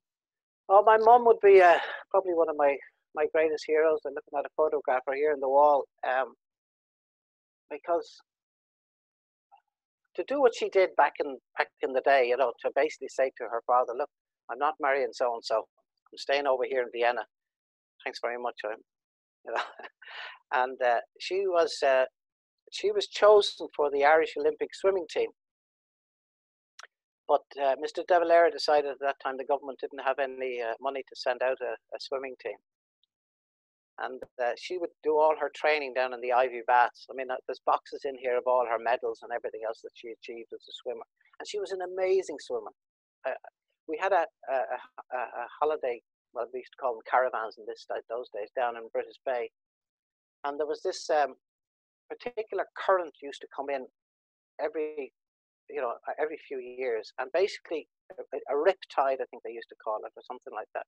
So my mother and my three sisters and my brother, dad and I were off doing something else. We're down on the beach, beautiful day, and suddenly they went from standing in water up to their hips to being in 6 foot. All the sand just disappeared and was dragging them out, right? So she watched on the beach and saw her children being dragged out by this riptide. And she swam out. And she got my sister as she was going down for the third time and swam back. And that was the power.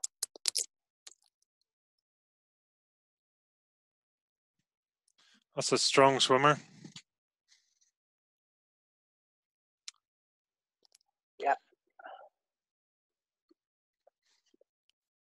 It sounds. Was your mother always mainly looking after yourselves? Would she been involved in the business at all? Um, no, she had some involvement when he set up Vienna Foods, all right, doing the books and that. But no, she wasn't on a day-to-day basis. No, she did at one stage come in and I remember her working in Dundrum Shopping Centre, and she was very good, at the old sales and everything, because she was a very classy lady coming from her background, and she's Trinity College graduate, which back in those days, it was more the men that were the graduates out of Trinity. There wasn't many, and but no, she was a very good golfer too. She enjoyed life. She enjoyed traveling. Unfortunately, she got Alzheimer's, and that was very tough. But yeah, so that was her. Tough times. Ah, yeah, it was. Looking back, I mean, what lessons or what advice would you have given to your younger self?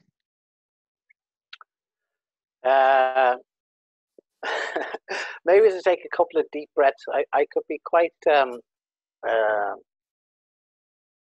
was very much just do it. I could be quite impetuous. I could be quite, what's the word I'm looking for? Opportunistic. I would give myself more time to try and weigh up the opportunities that sometimes come in. Because when if you just look at things in a monetary sense, just what's in this for me from a euro or a banking sense, right? But if you stand back and say, well, let's just start on how much of my time is this actually going to take to make it successful? Because when you get to 60 odd years of age, and your dad died at 63, you suddenly say, whoa, hold on a second. This is valuable stuff. Whatever I do with my time now has to produce, because being having a net worth of one stage in my life, I think but it's only a paper figure of 12 million. But unless where is it now?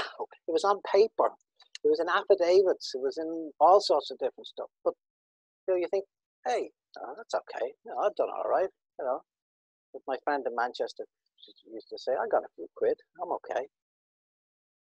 Well, what I had was I had a pipeline to, I had a great business, a great cash flow. I should have looked after it a bit better, definitely. You know, I definitely should have looked as I should have made money more of my friend. You know, yes, stopped a little bit away for the rainy day. Yeah, so as not to be in a position where somebody else was suddenly controlling your agenda. You know, you were trapped. You know that feeling when you're operating from a position of fear because you've. And look, I don't blame. I've often said this. I don't blame anybody, anybody, for what happened on my journey to where my hero to zero and on the way back, because I made the choices. I signed the papers. I got seduced, yes, by the money being thrown at us, and it was thrown at us. I tell you a story. My brother and I somebody came up with an idea. We should set up a pension scheme, take out a few 1,500 square foot units, turn them into a retail shop, and lease them out. And we can package this all into a nice pension scheme, and it'll all be happy days and all the rest of it. So we said, fine, yeah, great. So we went down to the bank and we said, we want 75 grand to buy the site out of the shop, out of the premises, and we want 25 grand to build it, 100 grand. So the application went in, and we had a financial advisor at the time. We did all the applications to AIB, and he had an inside track to this diet. It was all the boys' club back in those days. So we went in for the annual review, and the local manager, whom our financial guy didn't have any respect for anyway. But anyway, we went through the review, and yeah, you get your overdraft limit of that for next year, and blah blah blah blah. What are your plans? And we're going to do this. Yeah. And at the end of it, he said, "Oh, by the way, lads, that 200 grand will be in your accounts this afternoon, or is in your accounts." Bernie looked at me and he winked, and I looked back at him. What's up with him? Anyway, I didn't quite gather what the bank. I was looking at something else in the paper.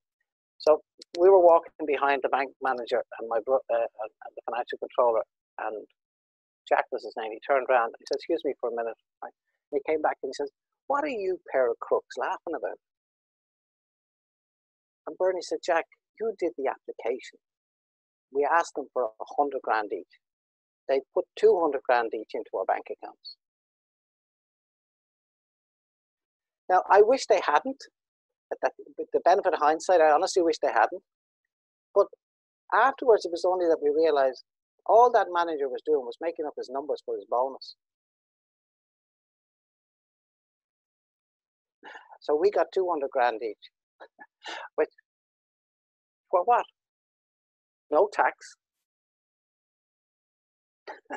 100 grand to spend suddenly arrived in.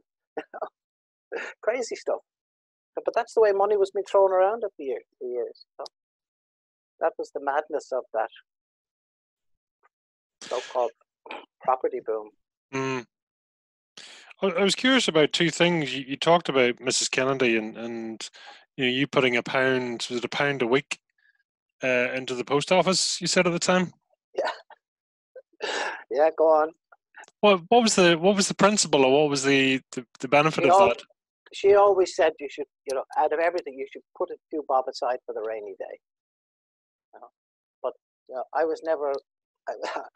If you ask me, yes, that's one principle that I should have followed through my life. Yeah, but I think I got that up to 75 quid in the post office when when something caught my eye. I can't remember what it was, and that was it. I love it. Well, the other question I was going to ask you, when I think you were saying with your dad in the Dundrum shopping centre and the Galway shopping centre, how was it funded in those days? I mean, was that straight cash, or was it all relationship with your banks or lenders, or? No, you see, the business was very successful.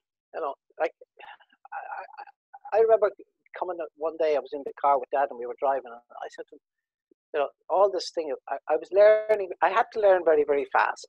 So, and I said, look, I'm not too sure that I'm cut out for this business. He says, what's wrong with you? He said, I said, you know, you're dealing with bankers and insurance companies and accountants and solicitors and all this stuff. I said, I don't know any of that shit. I said, you know, I'm going with you to all these meetings and I haven't got a fucking clue what's going on. I said, how am I going to handle this? He said, listen. He said, listen to me. If you buy something at whatever, €1, and you sell it at 5, you can afford to pay for any of those fuckers. Don't worry about it. They'll sort that out for you. And that was it. Just concentrate on what you can do. Don't worry about you pick the best professionals. You've got to have a team of good professionals, people that you can trust, because that's what it comes down to at the end of the day. Because, you know, with all due respect, you can't understand everything that comes along in a 25-page contract.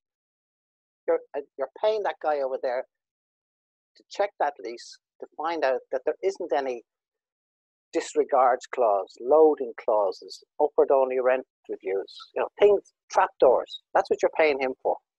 And people say to me, Chris, what would you advise me to do? I said, I don't give advice. Well, what would your opinion? I don't give opinion. I said, because in my experience, advice and opinion come from people who are qualified to give it, have professionally indemnity insurance, and will send you a fee note. Because everything else is bar talk, perspective, points of view. That's what I would say to anybody today who is starting out. Forget that you've got to cut through all the flack. Go and pay a professional person who is at arm's length, isn't involved, and get the facts. And if that's going to cost you a few quid, it's the best few quid you'll ever.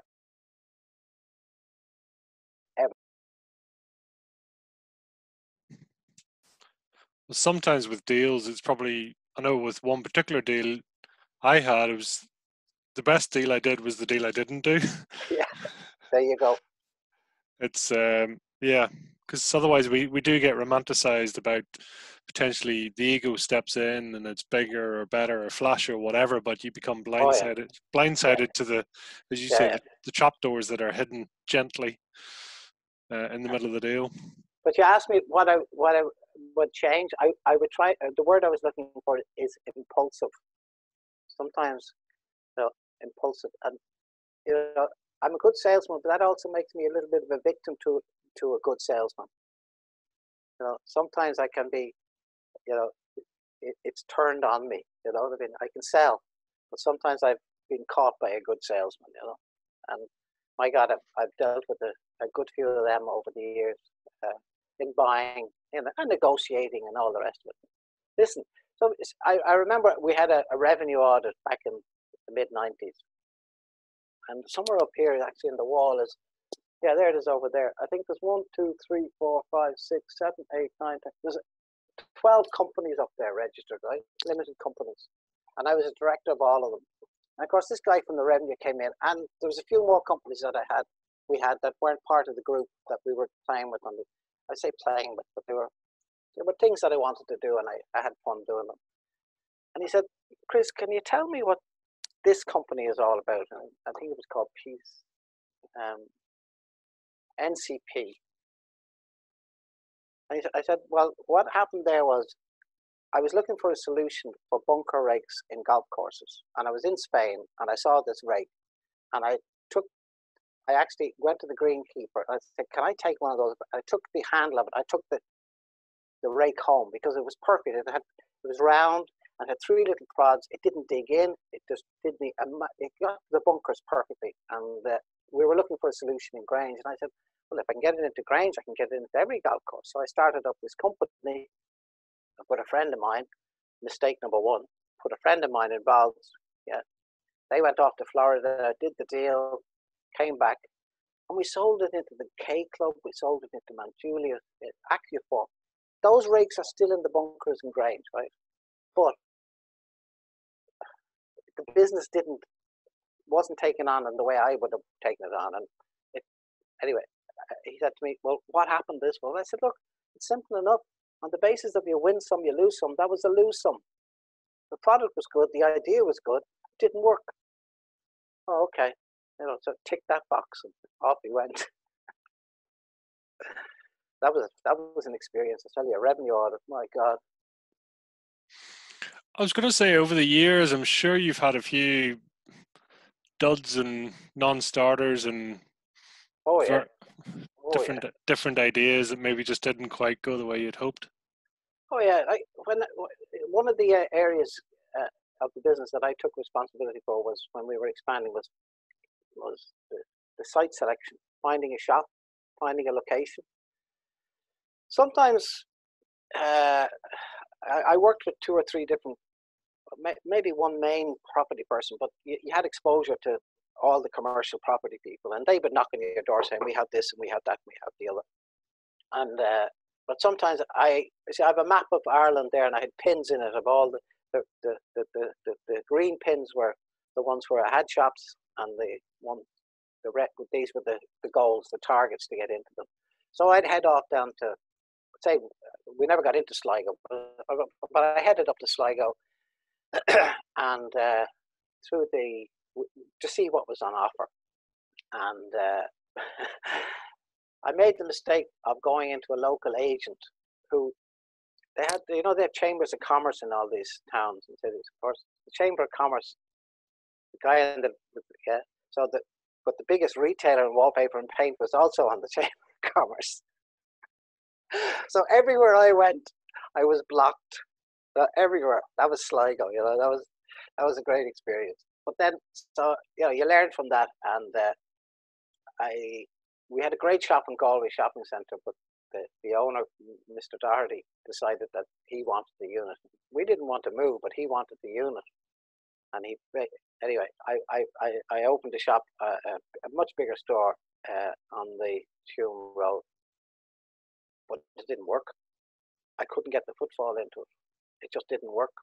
It just was the wrong place. Our market,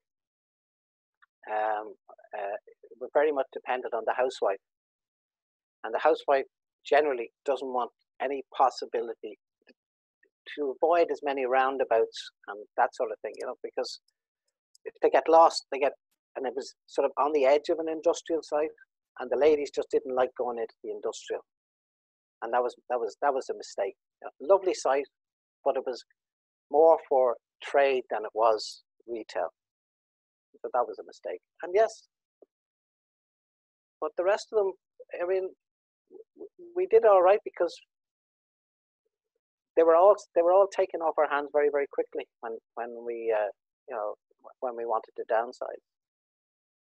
I remember we had one in Longford, and when we did all our planning, we said, well, that one we're going to have to give reverse key money. In other words, we're going to have to give money to the landlord to get out of that lease. And the landlord owned the Longford Leader, and Jimmy McGee or something was his name, but he was not a man that we were ever going to have a relationship. It was landlord-tenant. He wasn't interested. But little did we know that there was somebody around the corner who had a pub and nightclub, and he wanted to take the whole corner, you see. So I got this phone call. Hi, my name is Tom something or other, and he said, I've been on to your landlord, and he said I'd talk to you directly, and can you meet me? And I said, yeah, where do you want? He said, I'm in the Burlington tonight, can you come down? I said, yeah. So I said to Bernie, I said, look, there's a guy coming on to me about Longford. He said, I'm going down to the Burlington to meet him. Do you want to come along? So anyway, Tom Kearns was his name, and I was sitting there with Tom, and he's a big guy and back from London, loads of money. He was going to build it. He was the man in Longford at that time. Loads of pinstripe suits. And his two sons that looked like something out of the mafia, but they were standing beside him, and I was being a little bit, and he said, well, we want your shop, and we want that unit. And I'm thinking in my head, we put 30 grand in the budget to have to give the landlord to get out of that one. So Bernie arrives along, and I said, Bernie, this is Tom Kearns, and he wants our shop in Longford. Because I was trying to come around to a figure to tell him how much he was going to have to pay us. And Bernie pops up immediately and he says, what, that's one of our best shops, he says. So Mr. Kearns got the message that he was going to have to put a lot of money on the table to get us out of that shop. And I think eventually, instead of it being a 30 grand on the downside, we got 70 grand on the upside. But they're just some of the funny stories that come out of it over the win some, you lose some, The highs and lows of business, that's, as you say, that's the fun of the game as well. A bit like golf. You good days and bad days, but you gotta roll with it. Yeah, that's it. Absolutely, and it's life, isn't it? I mean, Yeah, yeah. I said to somebody, I said to young Oscar on the call this morning, I said, look, it's like a game of snakes and ladders, isn't it? And just because you roll the dice the first time and you get number 6 and it takes you to the top, the next time you roll number 6, it might take you to the snake. Oh, very true. Tell me this: what out of all the business? I mean, what was your what part did you enjoy the most? Was it the selling on the floor? Was it the negotiation? No, People? I think looking back, it was the buying of the wallpaper and getting. I got so interested in it. I would go to the manufacturers and I'd actually ask them to change the colors. Yeah, so I was able to go to a manufacturer because we had the volumes. I would go and I'd say I want a day's run. Now a day's run might be 2,000 rolls of one color. See that there now, for example. If that was the top seller, yeah, with Wojnar or whoever, right? I'd take a sample of that over to a manufacturer and I'd say, now we want that design. I want that color. You have to tweak it a little bit because otherwise it will be done for copyright or and all the rest of it.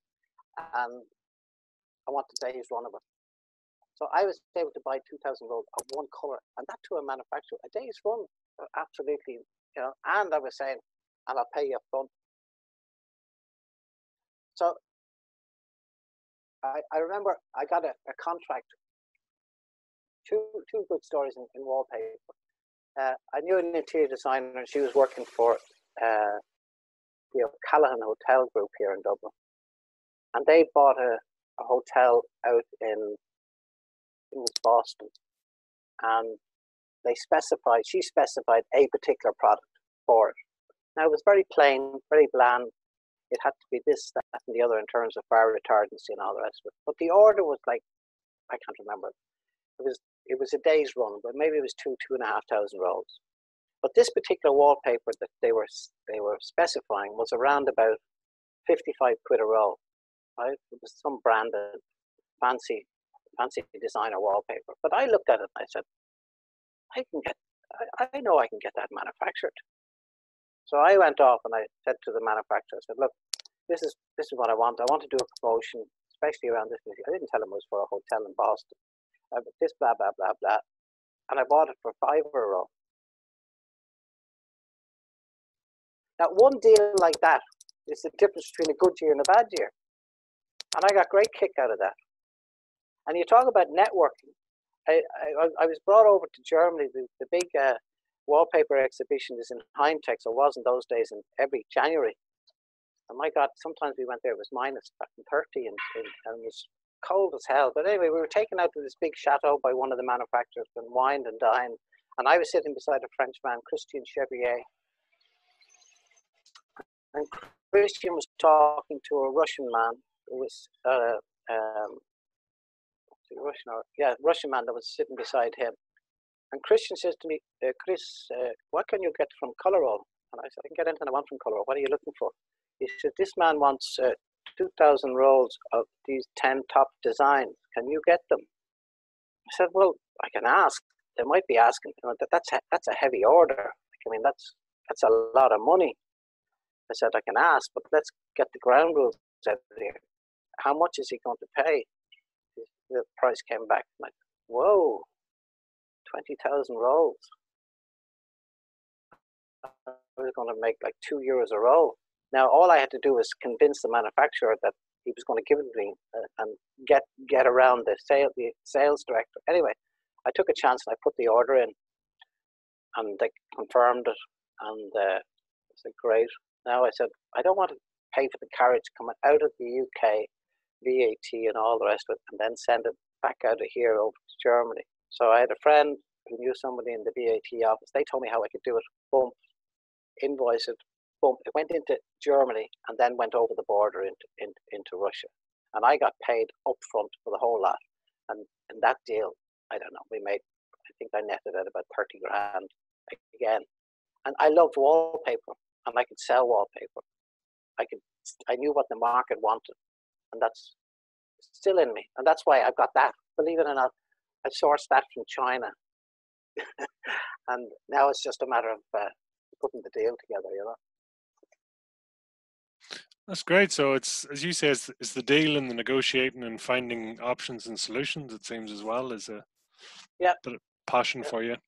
yeah. Wallpaper's in my blood. I suppose that's Mm. that's that's the part I really enjoyed. Yeah. Can you hang wallpaper yourself? I have. I actually have hung a few rolls, but I I I told everybody what to do. But I mean, what's like it's a skill that we used to be handed down from generation to generation, but it's not handed down. But they've made it very easy now because it's all paste the wall now. The old-fashioned wall. You have different types of substrate. You have embossed and you have vinyl, and you have all different types of substrate. Some of them you had to let soak, and if you didn't know what soak each time, you either ended up with something that didn't stay on the wall or that your fingers went through. But now all this stuff is paste the wall. It's all a different substrate that it's printed on. It's called non-woven. So it's very easy. You just paste the wall, pick the wall. Once you start with a straight plumb line in the furthest left-hand corner wall, yeah, away from it. But you have to be able to look at the design, how it's going to fit when it comes around to the feature wall. Because there's no point in, if it's a mad damask, there's no point in having half of a mad damask. And it's got to have the whole wall. So you got to understand those things. I'm able to tell the customers that, but no, I've never done it. Not that you're going to admit to anyway, because otherwise you get yourself a job. I have a couple of other wee questions. The speedboat, did you ever get it going? Oh, Jesus. We had that speedboat. We lived out very close. We lived between Bray and Enniskerry. So Bray Harbour, not the nicest place when the tide goes out, I can tell you, because there's a massive sewage pipe comes in there. But we got it launched in Bray, and it was a big 40 horsepower Mercury engine. So I didn't know how to water ski. We didn't. So we got a set of water skis. We got ourselves a rope, yeah, and we had great fun. And one day I water skied from Bray Harbour down to Dalkey Island, went into the Cullimore Hotel, had a drink with my dad had a supplier over, had a drink and a bite to eat with him, got back in, and we water skied back to Bray in the evening, in a summer's evening. So that was good fun. Yeah, we had great crack with that, and fishing off all the way down to Greystones and back into Dunleary and all the rest of it. Great fun, great crack. Wow. And two final questions there really is favorite car and favorite fish and place to fish. Loch Mask is my favorite place to fish because, again, my dad being my dad, he came in one day and he said, by the way, we bought a house in Loch Mask, and he said, go down and collect the boat from Loch Raymer in Virginia, yeah, which was where he had a little shack, which was a shooting hut and all that, and bring it to Loch Mask. So I headed off with the boat to Loch Mask, and it's still there today. My brother has it, and I go down there, hopefully for the Mayfly. Probably not going to happen this year, and it's just an amazing, an absolutely amazing place. Just that's an amazing place. What was the other question? My favorite place? Car. Oh, car. Yeah, haven't seen 3 Jags move in and out of the house since Jaguar, but then Jaguar went out of, they got into terrible trouble, and then he moved into Mercs. So, but then Mercs, I found the Mercs in the 90s weren't of great quality, so I went back to Jags, and Jag is my favorite car. I would love to have an old E-type Jaguar like he had, and I really see that XR as on the horizon. However, I have to be realistic. My daughter said to me, my youngest daughter, who's a very promising young golfer, Ella, the last time I went up and collected her, and I bought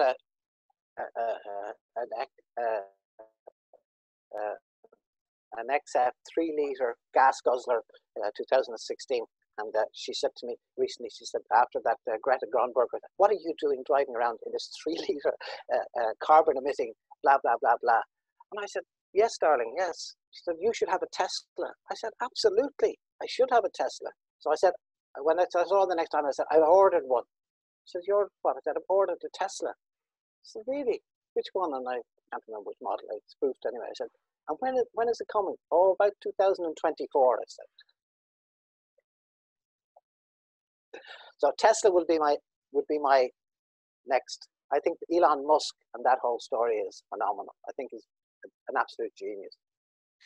It actually resonates back to what you were saying, that sort of, you've got a manufacturer, well, even before a manufacturer, you've got a designer, a manufacturer, an agent, a wholesaler, distributor, and a retailer, and how you've almost sort of reinvented the wheel and you've made your own wheel. Yeah. And Elon's kind of done a very similar thing, and he's kind of going, well, listen, this just isn't working, or we have to go further back up the tree, and we've got to make our own production line the way we want it, and so there's a bit of a trait in that in you as well. Yeah, because if there's an issue or a problem, it spells to me that there's a solution, and then out of that solution, there's always an opportunity. Not always, but generally, you can find an opportunity out of it, and that's generally the way my mind works. When I hear somebody saying, I have a problem, and that's why I have exposure from 2000 and whenever 16 to the whole Bitcoin cryptographic area. Right now, what fascinated me there was that somebody said this system, this fiat system of money and exchange of money and the control that the financial system has over everybody isn't going anywhere. I mean, this printing money, this quantitative easing and all that stuff, you listen to it, where a decentralized digital currency that you and I can exchange without the banks and without government involvement is very disruptive to the whole financial system. Now, it has spun off in its own little direction of a gambling casino, in my mind. The whole cryptocurrency is just a gambling casino. But in there's a few nuggets. There'll be the one, like out of the dot-com boom of the 90s, we got, Google, I don't know, maybe you could probably count 10 companies that are still around and made a great, and the rest all disappeared. But the same thing is going to happen there. Now, whether it's going to be in 5 years or 10 years, but that is happening. We know because it's all based on the blockchain, and the blockchain is totally transparent. We can see the size of the transactions that are happening. We know that they're not private individuals putting in 100 million into Bitcoin. We don't know who they are, but they have to be funds. But on this side, they're spinning big PR that Bitcoin is for the black market and it's for Silk Road and it's this, that, and the other. But on the other side, they're gradually taking, because there'll only be so many. It's a mathematical equation. There'll only be so many, as against they'll keep printing dollars and they'll keep printing euros, but there will only ever be so many Bitcoin. I mean, over the years, I'm sure, as you mentioned and you touched on it, between exchange rates, duty payments, local taxes, I mean, this can potentially bypass so much of that. Yeah. Yeah. And there's a bit of a saying, people saying it's never been so easy to do business. Do you agree with that saying? I think yes, in many ways, because I think of people. I can't remember whether it was at one of the events. Somebody said, you hear young people saying today, "Oh, we don't have any opportunities." I said, "Hold on a second. Imagine I showed that to my father in 1993, and I said, you know what? I'm going to be able to talk to my daughter in Australia and see her online, and we're going to have a chat, and it isn't going to cost me anything." He'd have told me, go back on the tablets, or what are you taking, and all the rest of it. You can do business anywhere in the world with that now, with anybody in the world. So it is easier. It may be because there's, I don't know, something like 3 or 4 times the amount of, what is it, Pat says, 3 or 4 times the amount of websites and there is people living on the world.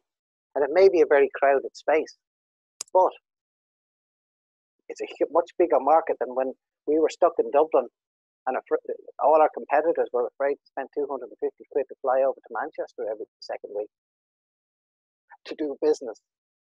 I was at a meeting recently my daughter was there, and I was telling her the day that my dad rang me up and said, "Chris, come on down. I need to see you." And I said, "Okay, yeah, okay, Dad, I'll be down." I was in the warehouse, and he was in Capel Street, the head office at the time. And he said, I walked into his office, and he said, "There's 11 fax machines. Get them out into the shops and get them fitted and show them how to work with them." I said, "What the fuck is a fax machine?" He said, "Look, you just the shops will be able to put their orders into it, and the copy will come out in the warehouse, and there'll be nobody then asking about asking, I didn't order that or you didn't. It's there in writing." That was the end of it. Imagine the salesman who walked into his office that day and sold him and walked out with an order for 11 fax machines. And I'd say a man was dancing down. Anyway, he was. So I said, "Grand, okay." And then I'm looking and I'm talking about the fax machine. And I looked at my daughter and I said, "Look, and she's qualified. You know, she's done her BCom." I looked at her and said, "You don't know. You've never heard of a fax machine." And she said, "I don't even know what you're talking about." Oh, it's amazing. I mean, that's the thing, is what strikes me is the fact that, whether it be a fax machine, whether it be jumping on a plane, whether it be going straight to a manufacturer, whatever, you've obviously got a streak in you that's sort of, no, or not having an answer is almost not an answer. It's not an option. That was my mother used to say to me, you should listen, would you just accept no once, please?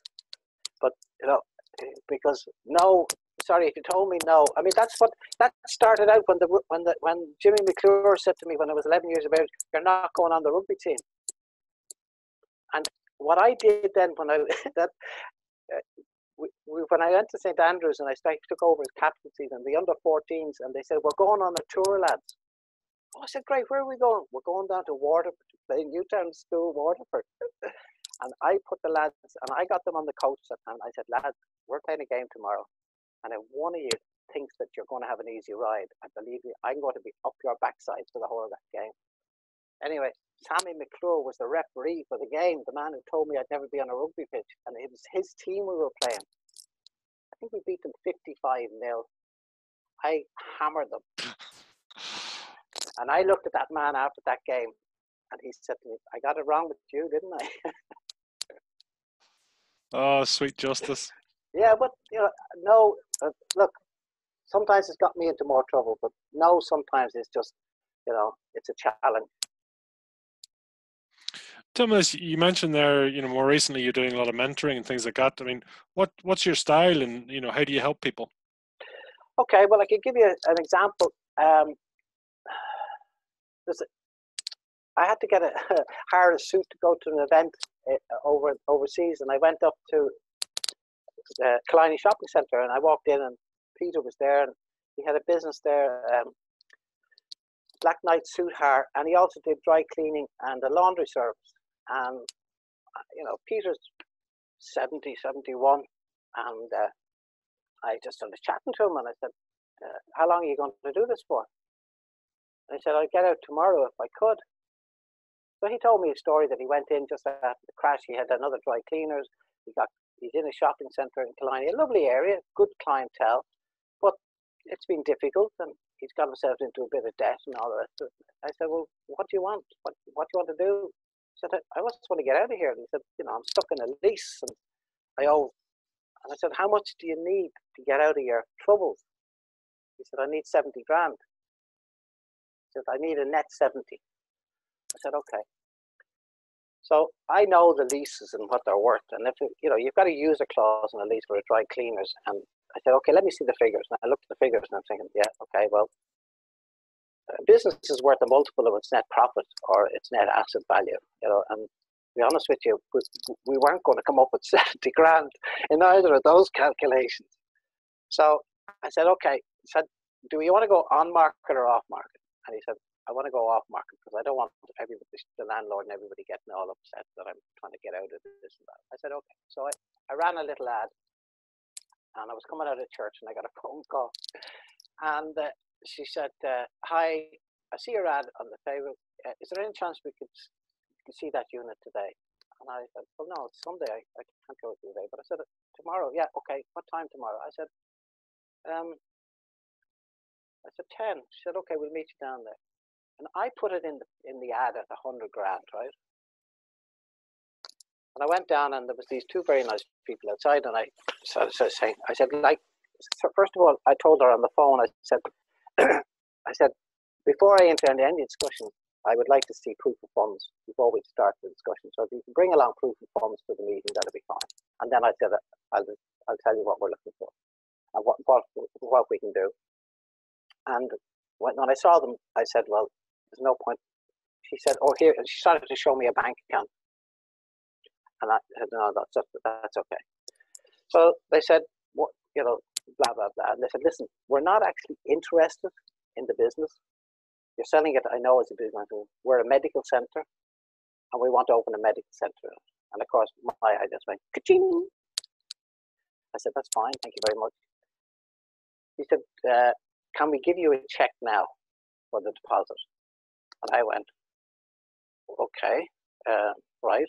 But of course, immediately in my head, I know that there's issues about landlord's consent, head landlord's consent, but you can get planning permission and all those things. So I said, look, there's a lot of issues here, but I'll go in and talk to Peter first. Anyway, I came back and said, okay, Peter's on, but my advice to Peter, and I shouldn't, with the benefit of hindsight, I should have taken the check and sorted all the rest out later. I said, Peter, there's all those issues out there in front of us.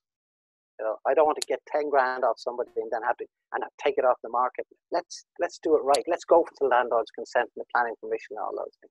So that was grand. Everything went ahead. They were still dead keen. They came in, they lodged their planning, everything was going tickety-boo. And then the unit next door came up for sale. And they thought, fuck, we're giving him 100 grand for a lease and we can buy this. And then they started going off there, right? So they started to go cold on Peter's unit. But they had planning permission in Peter's, but they didn't have planning permission next door. So they would have had to, anyway, they nickel and dime. Long story short, the week before the COVID-19 strike hit, having, you know, walked away from it and added 6 or 9 months onto it, he got his money, his 70 grand, and he got out, right? So now they're stuck with the unit because of they got greedy or they got lost focus. They haven't opened it. Imagine what that medical center would be doing in business now at the moment. So yeah, that I enjoyed, and that's how I got into it. I feel from people, if, as I said, I see an issue or a problem, there's a solution, and out of the solution there's an opportunity. So the same thing happened at a hairdresser's business in Ballantyre that I'm selling at the moment. Through the network, I just got another offer. Talk to a lady who wants to sell her business. So when people come to us, the exit plan, it's back to it all the time. There's times after my dad died, I got a phone call from it was the Heaton Group who owned Atlantic, and the boss man of Atlantic, I knew him, and he rang me. He said, "Would you sell?" Right? That was, looking back, we should have sold, or we should have done something with them because that was the power. But my ego got in the way. I'm not going to sell fucking Atlantic. I'm going to prove I can build this. You know, you're not taking this away from me. I've only just got it. You know, I'm in the driving seat here now. Dad's not looking over my shoulder anymore. I can do what I want. That's ego. The benefit of hindsight and all the rest as well. Oh, yeah, if only I knew then what I know now, yeah.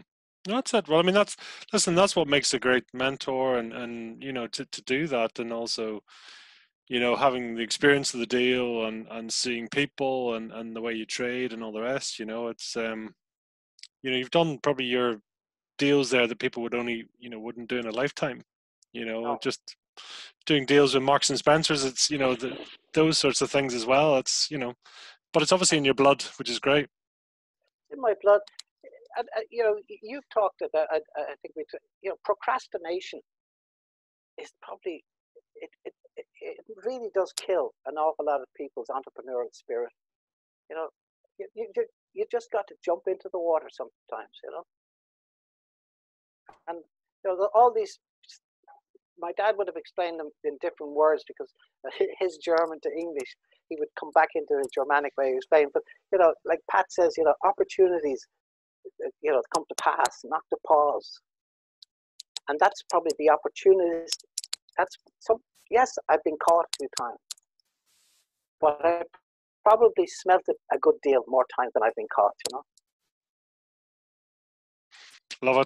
Love it, Chris. I could talk to you all day, and before you even get into golf and all sorts, but And fishing.